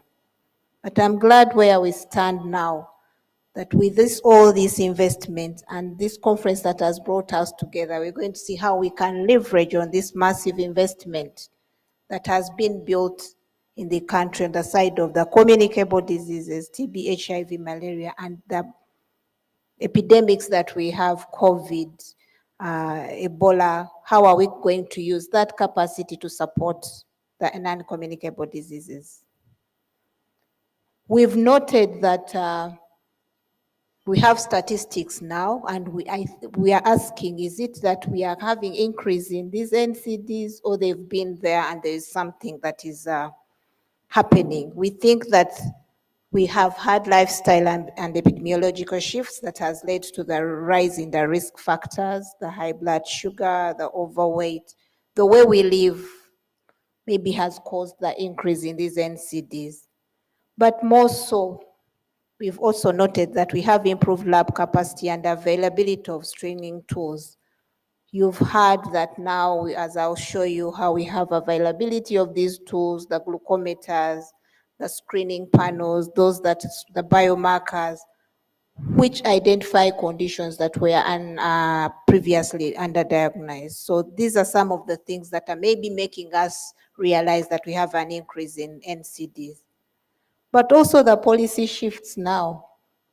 I'm happy to note that almost every disease here has a guideline, has a governing structure, it's all well stipulated in the UCG guidelines. These have also streamlined to show that, and maybe this is leading to making sure that we are seeing more NCDs coming in, the prevalence. So the governance and the guidelines have also streamlined these things to make sure that we can be able to tackle NCDs. But of recent, we've also noted that the way we are delivering our services in an integrated care model, we've leveraged on the health investments to show that, to be able to incorporate NCDs. For example, in the HIV program, we've currently seen how we've incorporated making sure we do diabetes screening, hypertension, mental health. In this way, we are noticing more because of the changes in shifts of the way things are being done. So how are diagnostics in healthcare supporting NCDs? They've already been talked about, how they support NCDs, but mainly they help us in making sure that we accurately detect the disease. Accurate detection, but after detecting, they've been telling us they use diagnostics to manage, to monitor, to prognosticate, but also to have to draw a roadmap for the patients. So it's a very critical intervention, and we all know that whatever they've said, you've heard that they will not know that whether it's respiratory or diabetes or kidney before having a diagnostic test. So we need it for early detection, for informed decision-making of treatment, for personalized medicine. Where we are now, we are really using diagnostics for personalized medicine. Cancer, Dr. Noleb talked about this. It's no longer a matter of saying you have breast cancer. We need to know which markers. We've even gone beyond just knowing which receptors. Now we want to detect which particular mutation you have, because now the pharmaceuticals are making targeted treatment, and this will help in improving patient care. But this cannot happen if we can't support it on the side of diagnostics. So where we are getting into personalized medicine and targeted therapy. All this is in line with the diagnostics to support NCDs. And how do we do the diagnostic approaches for NCDs? Already talked about the screening programs. That's the entry point. You can have the targeted one for specific populations using the different diagnostic tools, mammograms, colonoscopy, name it as they've been talking about it. But also targeted interventions of making sure if you have a patient at risk, please make sure you screen them for NCDs. If someone walks in and has obesity, Don't just treat her or his malaria because he has come in with a fever. Go beyond, because this is a risk factor. We can also at the same time use the screening and applying the diagnostic tools in the context of care.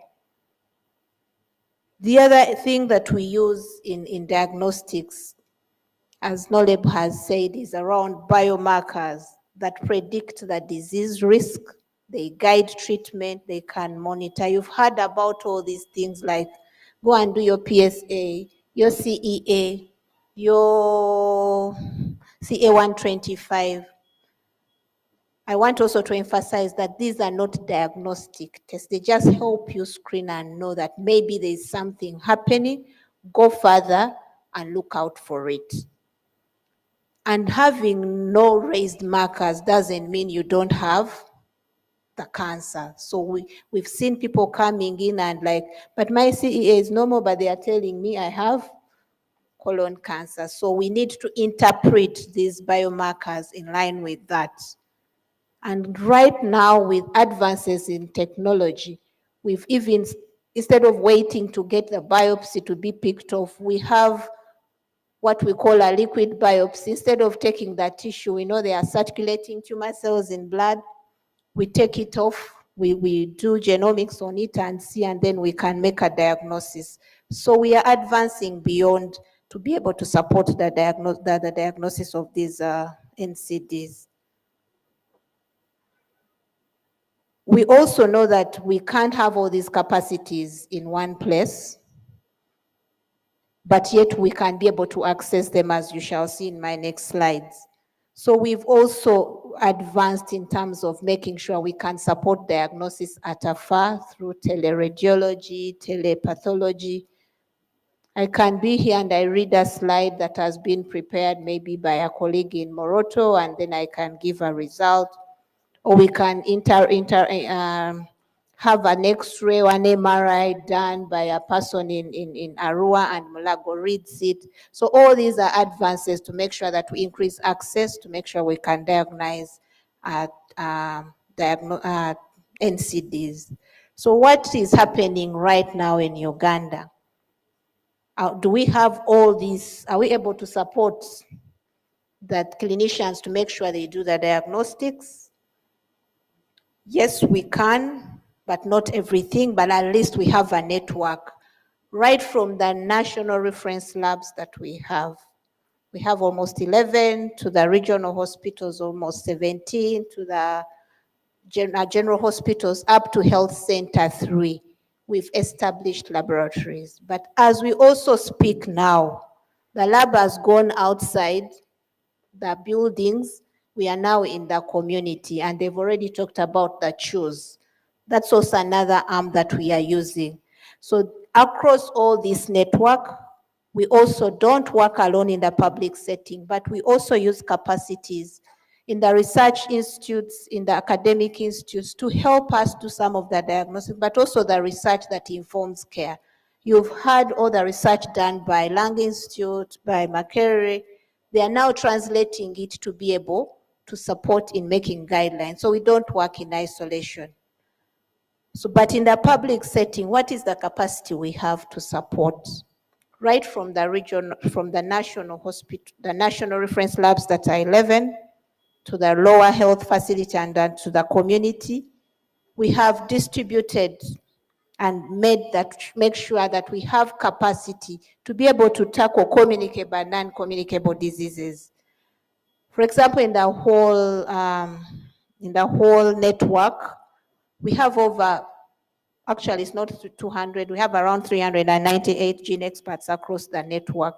And these gene expert machines are able to do, I'm just bringing in the infectious part, because we've seen some of the NCDs are driven by infection. So we are able to detect this. We have gene experts distributed all over to be able to diagnose TB, but now it's no longer TB machine. We can be able to do other things like viral load, HIV, HPV testing for cancer. So we are integrating in into the communicable disease platforms to be able to do NCD diagnosis.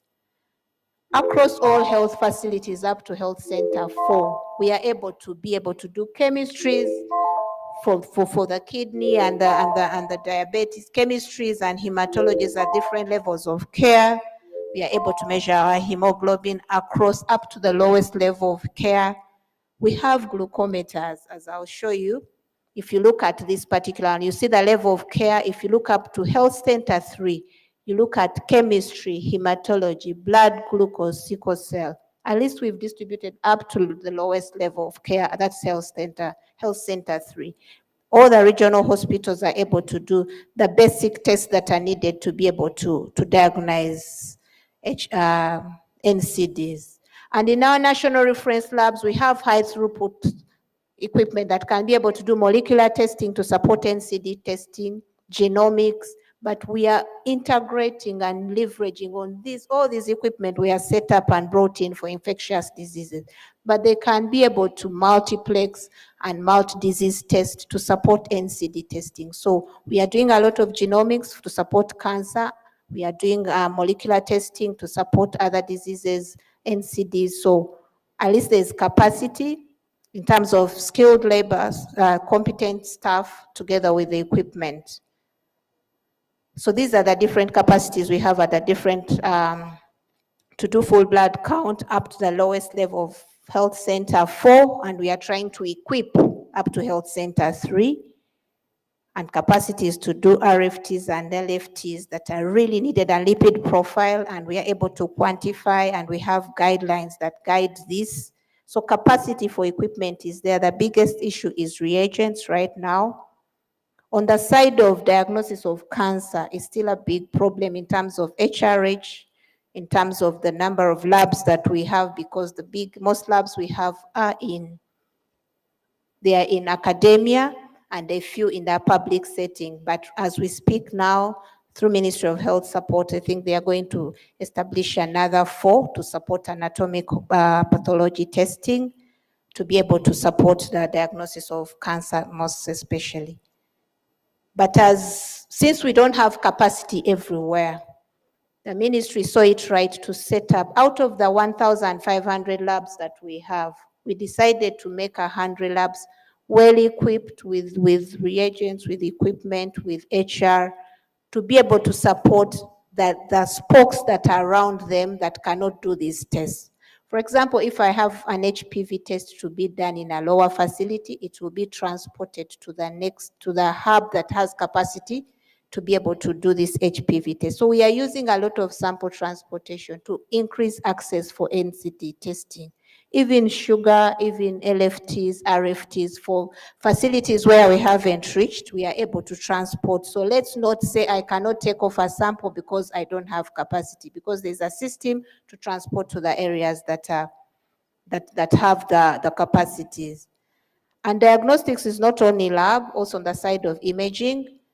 We've noted how imaging is very important. We need to have, we've also built capacity, but we know imaging helps us to detect, diagnose also, and stage. You've heard, especially more in cancer, in the lung diseases, where we need imaging, ultrasound, CT, MRI, mammography, to support the detection and diagnosis and the monitoring. So what do we have as a country? We've moved as a big step. We have over 570 X-rays. We have over 21 C-arms. We are able to do mammography in 19 facilities. We have over 10 MRI scans to be able to support monitoring and diagnosis. As we speak, and I'm glad the regional referral directors are here, we have 14 CT scans across the country. All the regional hospitals have, and they are fully functional. We have MRIs because that's what you need to use. We have X-rays. And now we've set up a teleradiology center such that in case you have a tumor and you are in upcountry and you want to be supported in interpretation, there's a teleradiology center in Mulago equipped with consultants that are able to support this. So we've also grown on the side of imaging. And as I've said that it really helps us to be able to diagnose early, because we know that the more we delay, the more we come with late stage disease, poor prognosis, and then we shall have big costs on management of these patients. So that in addressing NCDs, diagnostics at the center. We have the capacities in terms of the equipment, in terms of the human resource.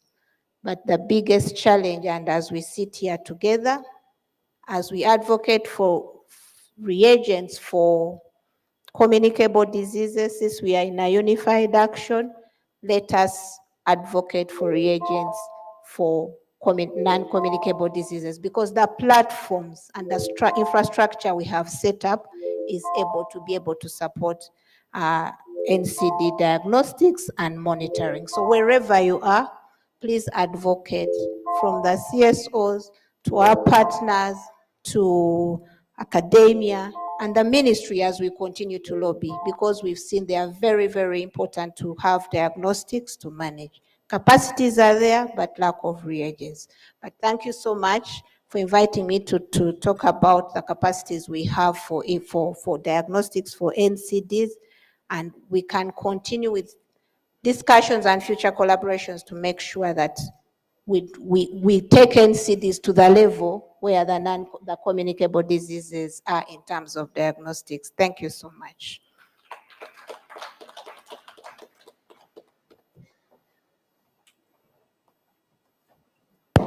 How can someone assure you that capacities are there and you clap like that?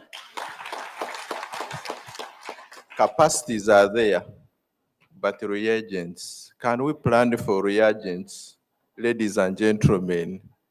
It's true, capacity is there, but reagents. So let us prioritize reagents in our next plans. The presentations are done.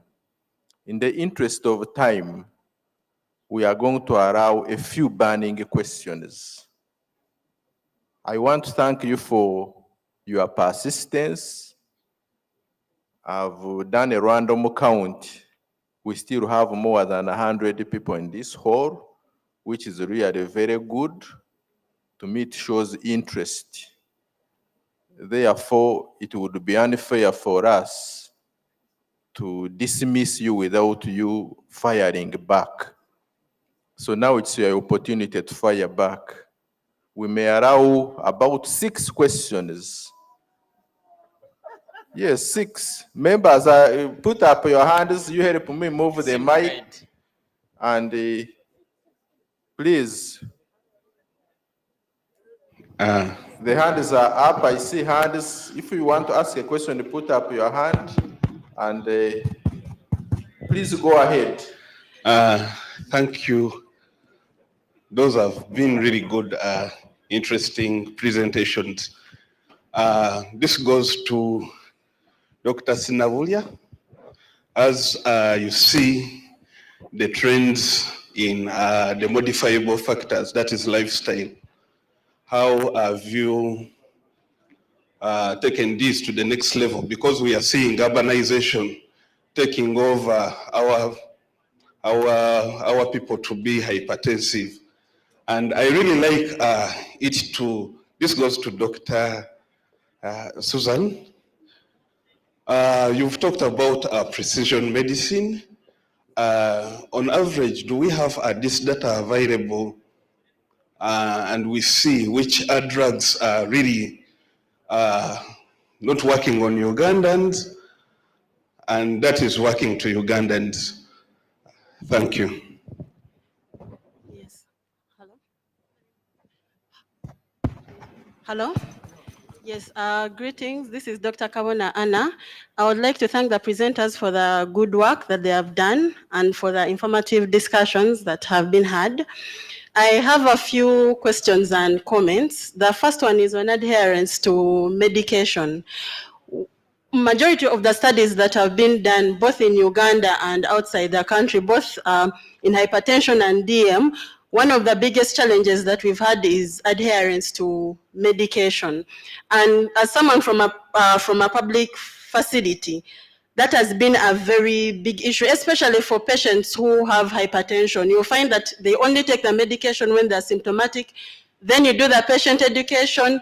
After a few months, they tell you the same thing, that they are not taking their medication. So it becomes a very big cycle. They only take when they are not feeling well. And that has been a challenge, especially when you're close to the patients, because then they are able to tell you, to disclose very comfortably that, doctor, I'm not taking the medication, I don't feel sick. Then you counsel them. They take for a few months and then they go back. So it is a very big challenge. Then the other one is on counseling as a whole. In terms of, I've looked at the different guidelines, and when it comes to counseling and mental health, these are chronic diseases. And most of the guidelines do not really emphasize the need for counseling, the need for mental health when it comes to non-communicable diseases, because someone is having this disease for a very long time, they're having it for a lifetime. But if we can borrow a leaf from HIV, where they're doing the counseling almost in a periodic manner, it can be a bit better. Then, okay, I'm going to save due to time, but the last one is on the herbalists, the traditional medication. As we've seen on media, several media platforms, you'll find that they advertise freely, and most of our patients, they're very gullible, they are desperate. They want a cure, and the cure is not there. So is it really time for us to start bringing maybe these people on board to see what the best solution is?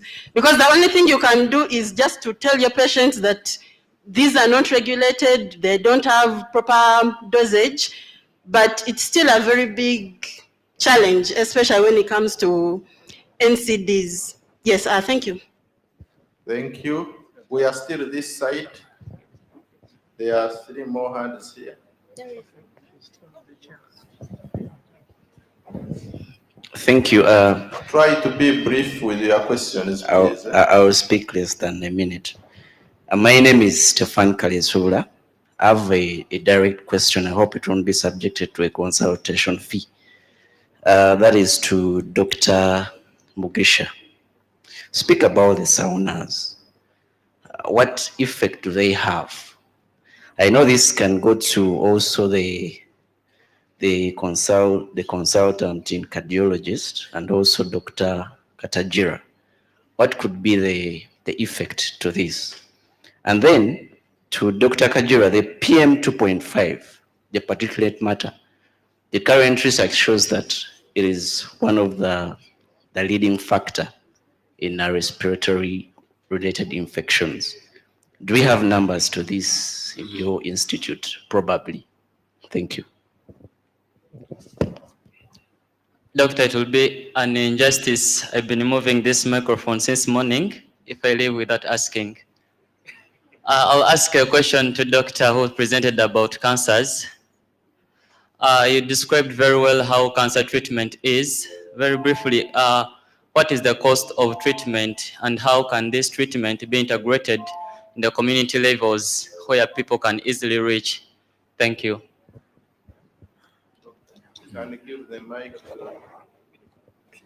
Yeah. My name is Miti. I come from a gold mining area. Now, the people there believe, actually 20% of the patients with the TB in Kasanda are gold miners, but 50% have difficulties in breathing and 5% cannot breathe on their own without support. They believe that it is the ghosts in the mine are the ones which are annoyed and because of taking their gold. At the same time, the gold miners don't allow us to access the mines to talk to these people. Now, you as a lung specialist, how can you help me in terms of prevention and management? Then the other, I'm calling upon you to come to Mubende. At least this is an area of research maybe we can get something to inform the decision makers and perhaps the community. Thank you. And tell us whether they are really ghosts or not. Because I think they are not. Yes, there is a hand that has remained persistent there. Please let's pick those two hands.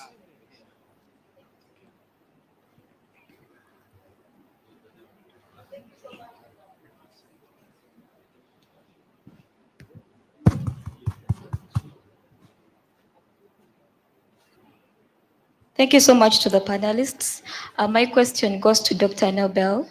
First of all, you told us to go to the health workers.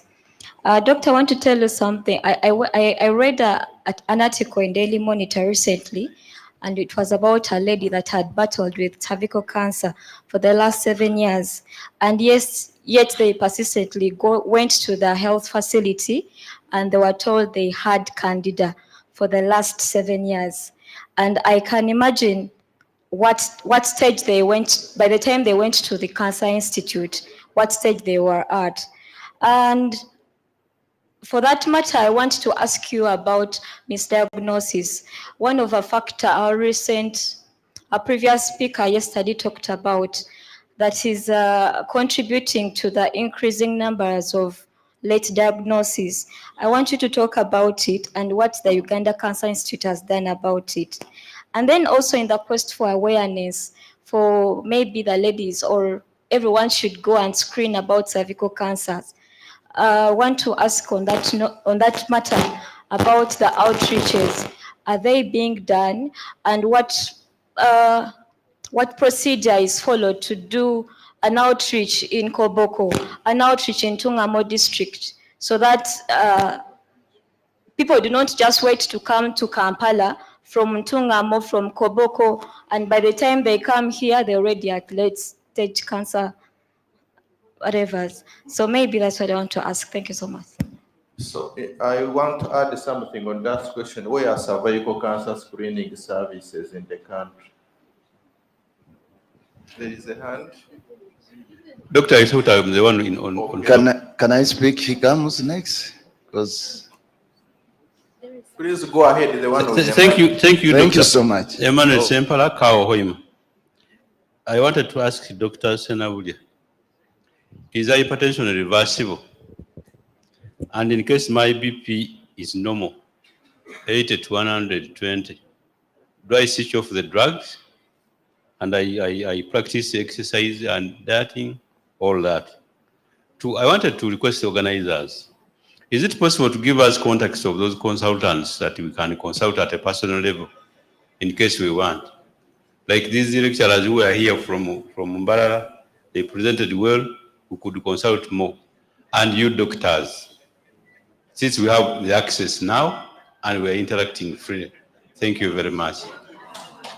Message taken.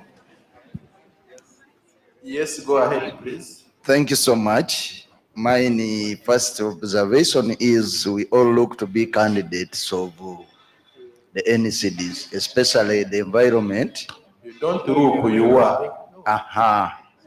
Now, I'm asking a very small question here. We all light charcoal stove. It has been disturbing my mind, that smoke which comes out. And our shelter, they are so squeezed. Most of us staying in urban areas. How best are we going to educate our community? Because that is something becoming traditional, but exposing all of us. Secondly, when are we equipping the CHOs to do the community screening? Because I've been interacting with many in health facilities, they don't have those equipments. My question comes, when are we equipping the CHOs so that they also contribute to that very important aspect of screening at community level? Thank you, I submit. Thank you very much. My friend Frank there has a question. Please give him a mic, he might hate me.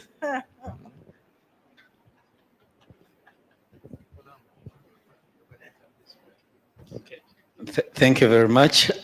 I'm Mr. Kalyango Frank. I'm the NCD focal person for Wachiso District. I'm also a lecturer of non-communicable diseases with Victoria University.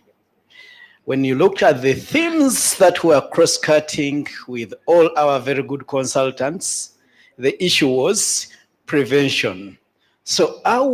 And when I interacted with the commissioner, the issue was self-care. Ministry is having that initiative. So I'm just making a request to the panelists. What is that thing in prevention that you want us to leave with as the key message from each person? Thank you. How many more questions? Now the last hand, the other gentleman down, in the interest of time. So that one. Thank you so much. Asima Kalemire. I come from a community. Okay, my issue goes to all the panelists. I come from a community of which is having a problem of the neglected tropical diseases, and that is from COMMUNICABLE district, and the sub-county that is affected more is Busiriba sub-county, and that's where I come from. These patients are affected by whatever we have been discussing, including mental health that we discussed yesterday. The effects that they have has stopped them from going to hospitals. They are not attended to, and they are also persons of concern, and they remain human beings. And I think Dr. Archibald Bahizi can agree with me. How best can we support this group of people that have been, I would say, left out? Thank you so much. Thank you. We are extending to 2 more questions. My senior Maya is there. I found him in the ministry. I can even sack you. But anyway, thank you. I think it's my gut feeling that we could be talking to ourselves as academicians, researchers, physicians, and so on. Right from the time Barara University presented to now, we are basically glossing over disease that could be prevented to save the wananchi in this country. It's my recommendation, therefore, Chair, that right now it may not be an easy time, but I think after elections, we present all diseases right from Barara University when it presented to now, even yesterday, including the asthmatics and the sickle cell disease, that we present to the new government to deal with this situation. To ourselves, we're asking, how do we are looking at a local level, but at a higher level, I think we can do a lot. So it's my recommendation that we present these diseases to the next government that comes in after January as part of the recommendation, because we may be talking to ourselves here now, but there is a lot more, because these are preventable, they are curable, but I think we will be doing little, and most of our members of parliament may not know. So it's my prayer that we take this to the next government that comes in after January. Over to you, Chair. Thank you very much. The recommendation is noted. Thank you very much. First of all, I want to thank everybody. I'm Matthias from Namaingo. One thing that I've seen is that you now need to propose a policy reform such that these hospitals, both regional, national, they should be reorganized, and we have NCDs under one command, under one leadership. One of those could be leading the others, and there they would be operating very well. Amidst them, we shall also need a physician to organize the setup with professional counselors. The other thing that I want to say is that information centers and these hospitals are training units. We have a challenge that these officers with their interns, or those who go there for training, they seem to stand independently. And when they come down to work, they don't look at this as one unit. And the worst still is that many of the officers think that solutions are supposed to be at higher levels of service delivery. Yet we need them to do similar things at lower levels. And for that reason, at OPD, many medical officers don't want to be at OPD, by the way. And yet that's where they're supposed to be doing the really clinical, the really issues, and also governance and leadership to ensure that the system is well set to appreciate these small things because they make a difference. Thank you very much. Thank you. We are only going to take this lady. Please bear with me. Allen, ask tomorrow. Yes, my question We are goes still to here. goes Please to go Dr. ahead. Senabulia. Of course, the gentlemen have not represented us, the mothers, very well, because these days the major cause of deaths among women or mothers is eclampsia. So many women die because of that, or their children, especially young women. So we need more details about what causes it and how we can prevent it. Thank you. Okay, I hope Dr. Isaac can say something, but I'm sure there should be a session in the conference in reproductive health. I'll give my panelists 2 minutes each to respond to some of the issues that were raised concerning you, starting from Susan here.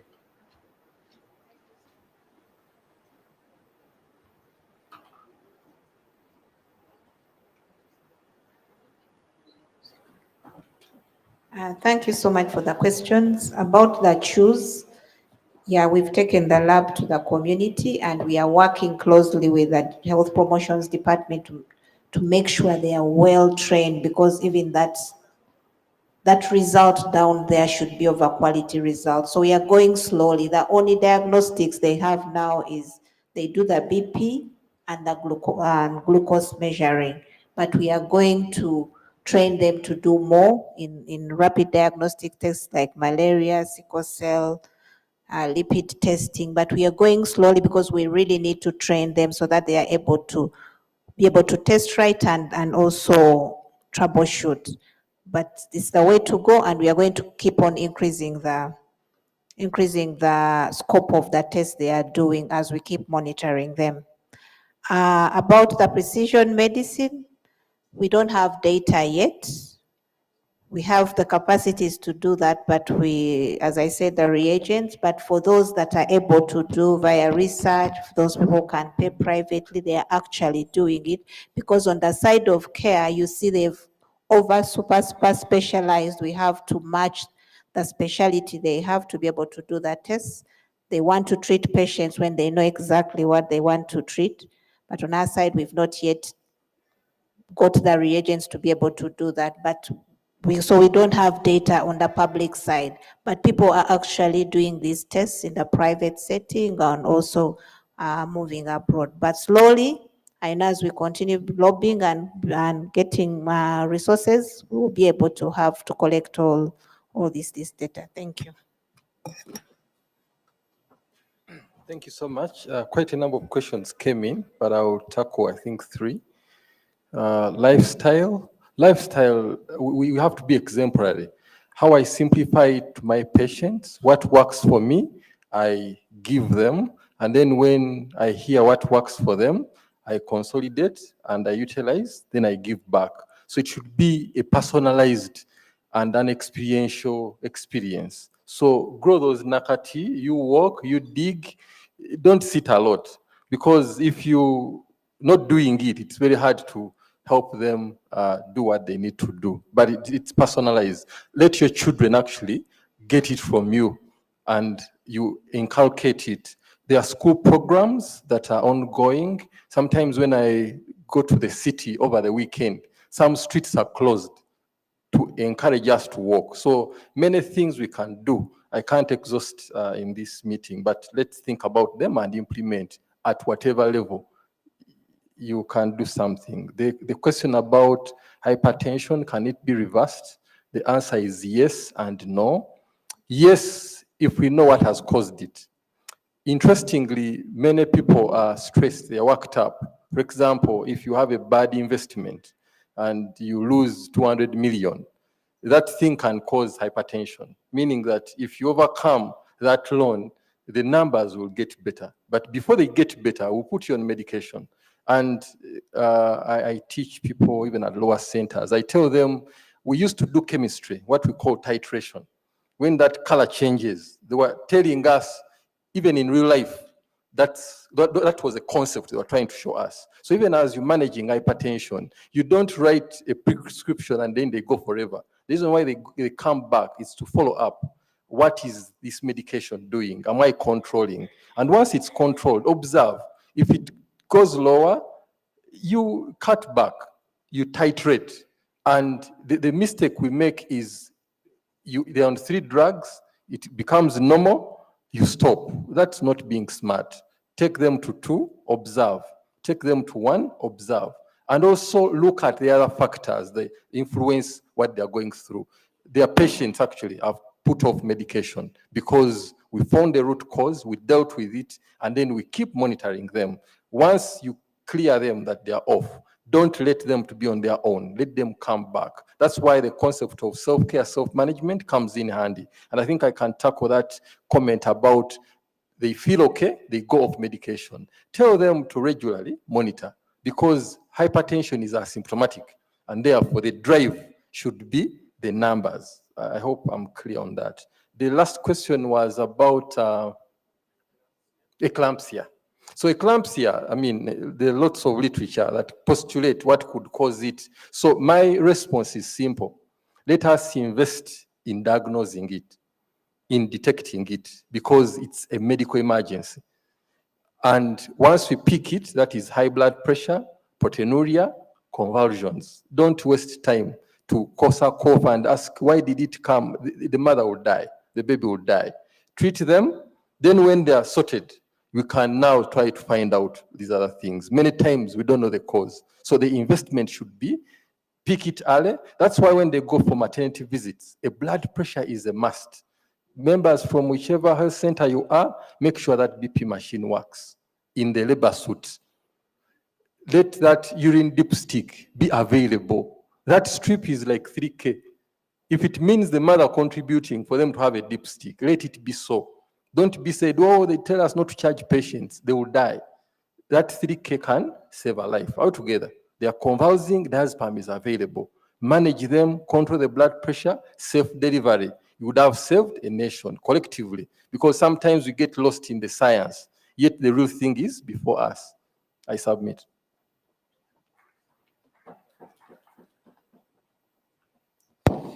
All right, the first was about sauna and lung health. This is a long one. Saunas can improve certain lung conditions, but worsen others. So usually we advise that you work with your doctor, depending on what the condition is.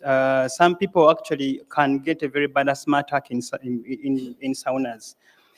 PM 2.5, we know the facts that yes, I think one thing you need to know about 2.5, PM 2.5 is that it does not only affect the lungs, it sneaks into the blood vessels and saturates throughout the entire body. And actually one of the organs that is affected most is the cardiovascular system. So you can predispose someone to stroke, heart attacks, and all those things. So PM 2.5 itself is a systemic disease. It can literally go to in fact, it's now been also associated with dementia. So it's a very, very big thing. How to attribute all these things to PM 2.5 is one of the hardest things that you can do in science because of the very many confounding factors. So every time there's a paper that comes out, people still are debating that how sure are you that it's the PM 2.5. So that's probably where I'll end at that. We still lack data of really clearly linking the health effects of PM 2.5 to what we see as mortality. Though, of course, there are very many association studies that have shown that PM, and I think you see it. There was a report that showed, I think, about 100 million people die, across the world because of air pollution and things like that. So there are all those association studies, but the real ones that mechanistic are still lacking. Gold mining, yes, these patients will get difficult in breathing because during the process of mining gold, they breathe in a lot of dust. That dust contains silica. Silica will go into the lungs and damage the sponge, which I showed you. Damaged sponge due to silica predisposes patients to TB. So you have two things happening, that the patient will get TB, but also the lungs will be so damaged. In fact, at the Lung Institute, you just hear patient from Kasande Mubende, and you can finish the whole story. Gold miner with difficulty in breathing, you do a CT scan and the lungs are badly damaged and all those things. So maybe not ghosts, but it's really because of the damage that they, that they encounter or that they go through as they inhale at Silka. The best thing would be to put on masks that filter all those particles and protect their lungs. I think for lungs and self-care, lungs love fresh air. They hate alcohol. They hate tobacco smoke. So probably that's, and they love exercises. Finished.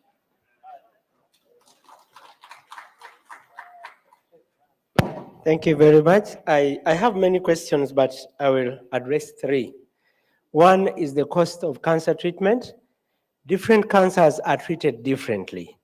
So even if a patient is to pay for their cost, there are some cancers where the entire treatment will cost maybe 100,000. But there are also cancers where single treatment will cost 10 million. But the important fact to note is that the earlier the diagnosis, the cheaper the treatment. And I think Dr. Sinabulia mentioned it. If you diagnose early, even heart disease, you prevent many complications. Misdiagnosis is very common because, as the commissioner said, there is capacity but reagents. So sometimes you have health workers, but the tools to use to make the right diagnosis are not available. But also sometimes the way the entire process is done, we are not able to arrive at the right diagnosis, either the way the sample is collected or the way the sample is preserved or processed. So again, the emphasis is really for us to try to do everything the way we should do it, rather than doing it for the sake of completing the exercise. Outreaches. We do outreaches in different parts of the country, but as you can imagine, only one center may not reach every single village where we want to go. But we have trained health workers at different levels, and we are trying to decentralize cancer care and especially cancer prevention. And so if you reached to us direct, we would actually come to where you want us to come. But also we can advise you where the nearest team that is trained can come. And I want to tell you that screening for cervical cancer is available at every government health facility, I think starting from Health Center 4 upwards, and probably many Health Center 3s. So there is no reason for any Ugandan to say they cannot screen for cancer of the cervix. Completely no reason. And then again, if you're a DHO, you're a CAO, any health facility in your district should be able to provide cancer health education, and some of the screening. Thank you. We may not answer all of the questions, but they will be answered. I wish to invite Kamara Danail to give us a wrap-up. It's important. I know you have captured some points, but we have also been capturing for you. But we thank you very much. We thank the organizers of this conference. I thank the panelists, because please clap for them. I know there is a lot there. They have traded for them to be here. Some of them have missed consultation fees, which we cannot pay them. I know them. But they are here, and they are very passionate about NCDs. And I really appreciate, because even the time we engaged you was very short. Some of the answers for NCDs will be gotten through integration, if we are genuine with integration. If we are genuine, so that we don't have integration that has some ladders. Please give a summary. If you're happy and say I am. If you're happy and say I am. You are not happy at all. I want to thank our panelists. They have really done a wonderful work. And of course, before you go, guys, we shall have a group picture for day 2. Please do not go away. So I want to give a brief summary. guest per guest, but I want to begin with Rang Health. Rang Health emphasized on primary prevention, citing that the secondary and tertiary are really expensive.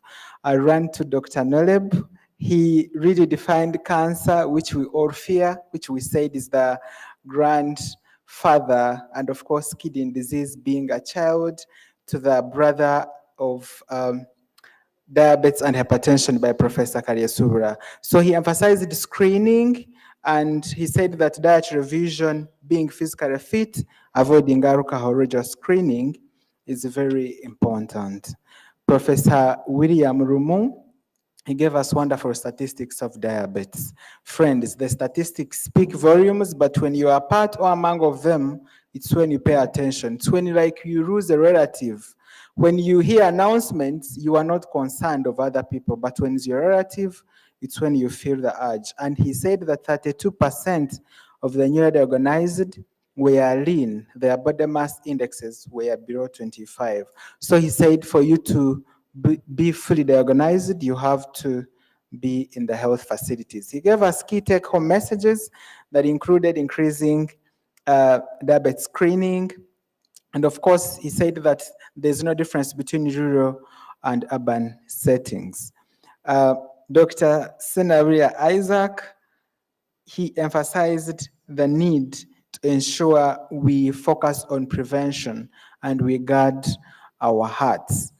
Professor Karyasubra Robert, the father of physiology, he talked about kidney health, and he said that 90%, this was really shocking, of the people in sub-Saharan Africa do not know that they have kidney disease.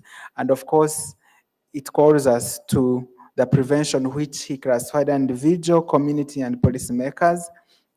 But me as a nutritionist, I really want to focus on the individual so that you can practice self-care as we wait for the Ministry of Health to perform policies.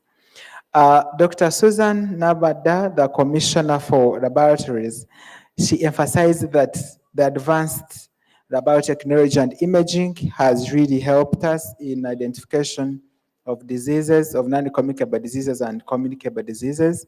And he said that, and she said that, sorry, imaging is very key, which the government has intensified. We have human resources and we are still in need of reagents. Ladies and gentlemen, those are the key points that I was able to capture. On that matter, therefore, I'd like to invite the keynote panelists for a group picture. Then later we can have the last group picture.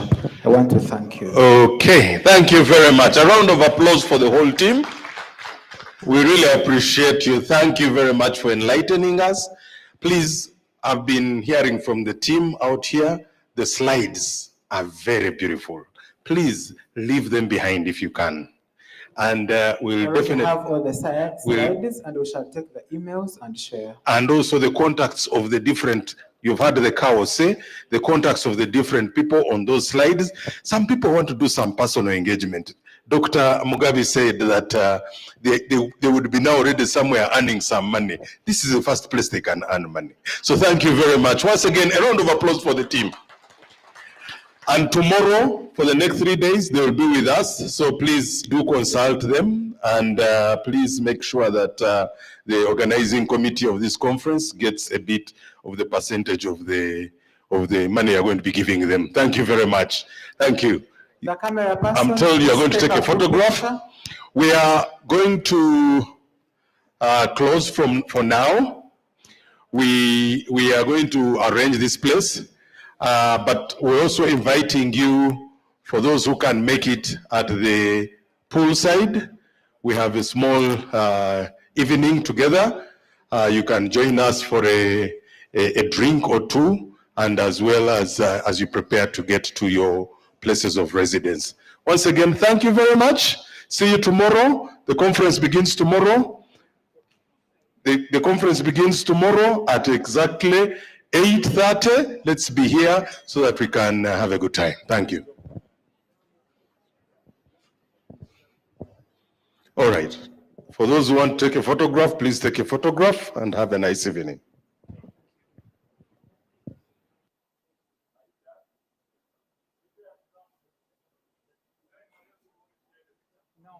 Then later, after all this, first take us.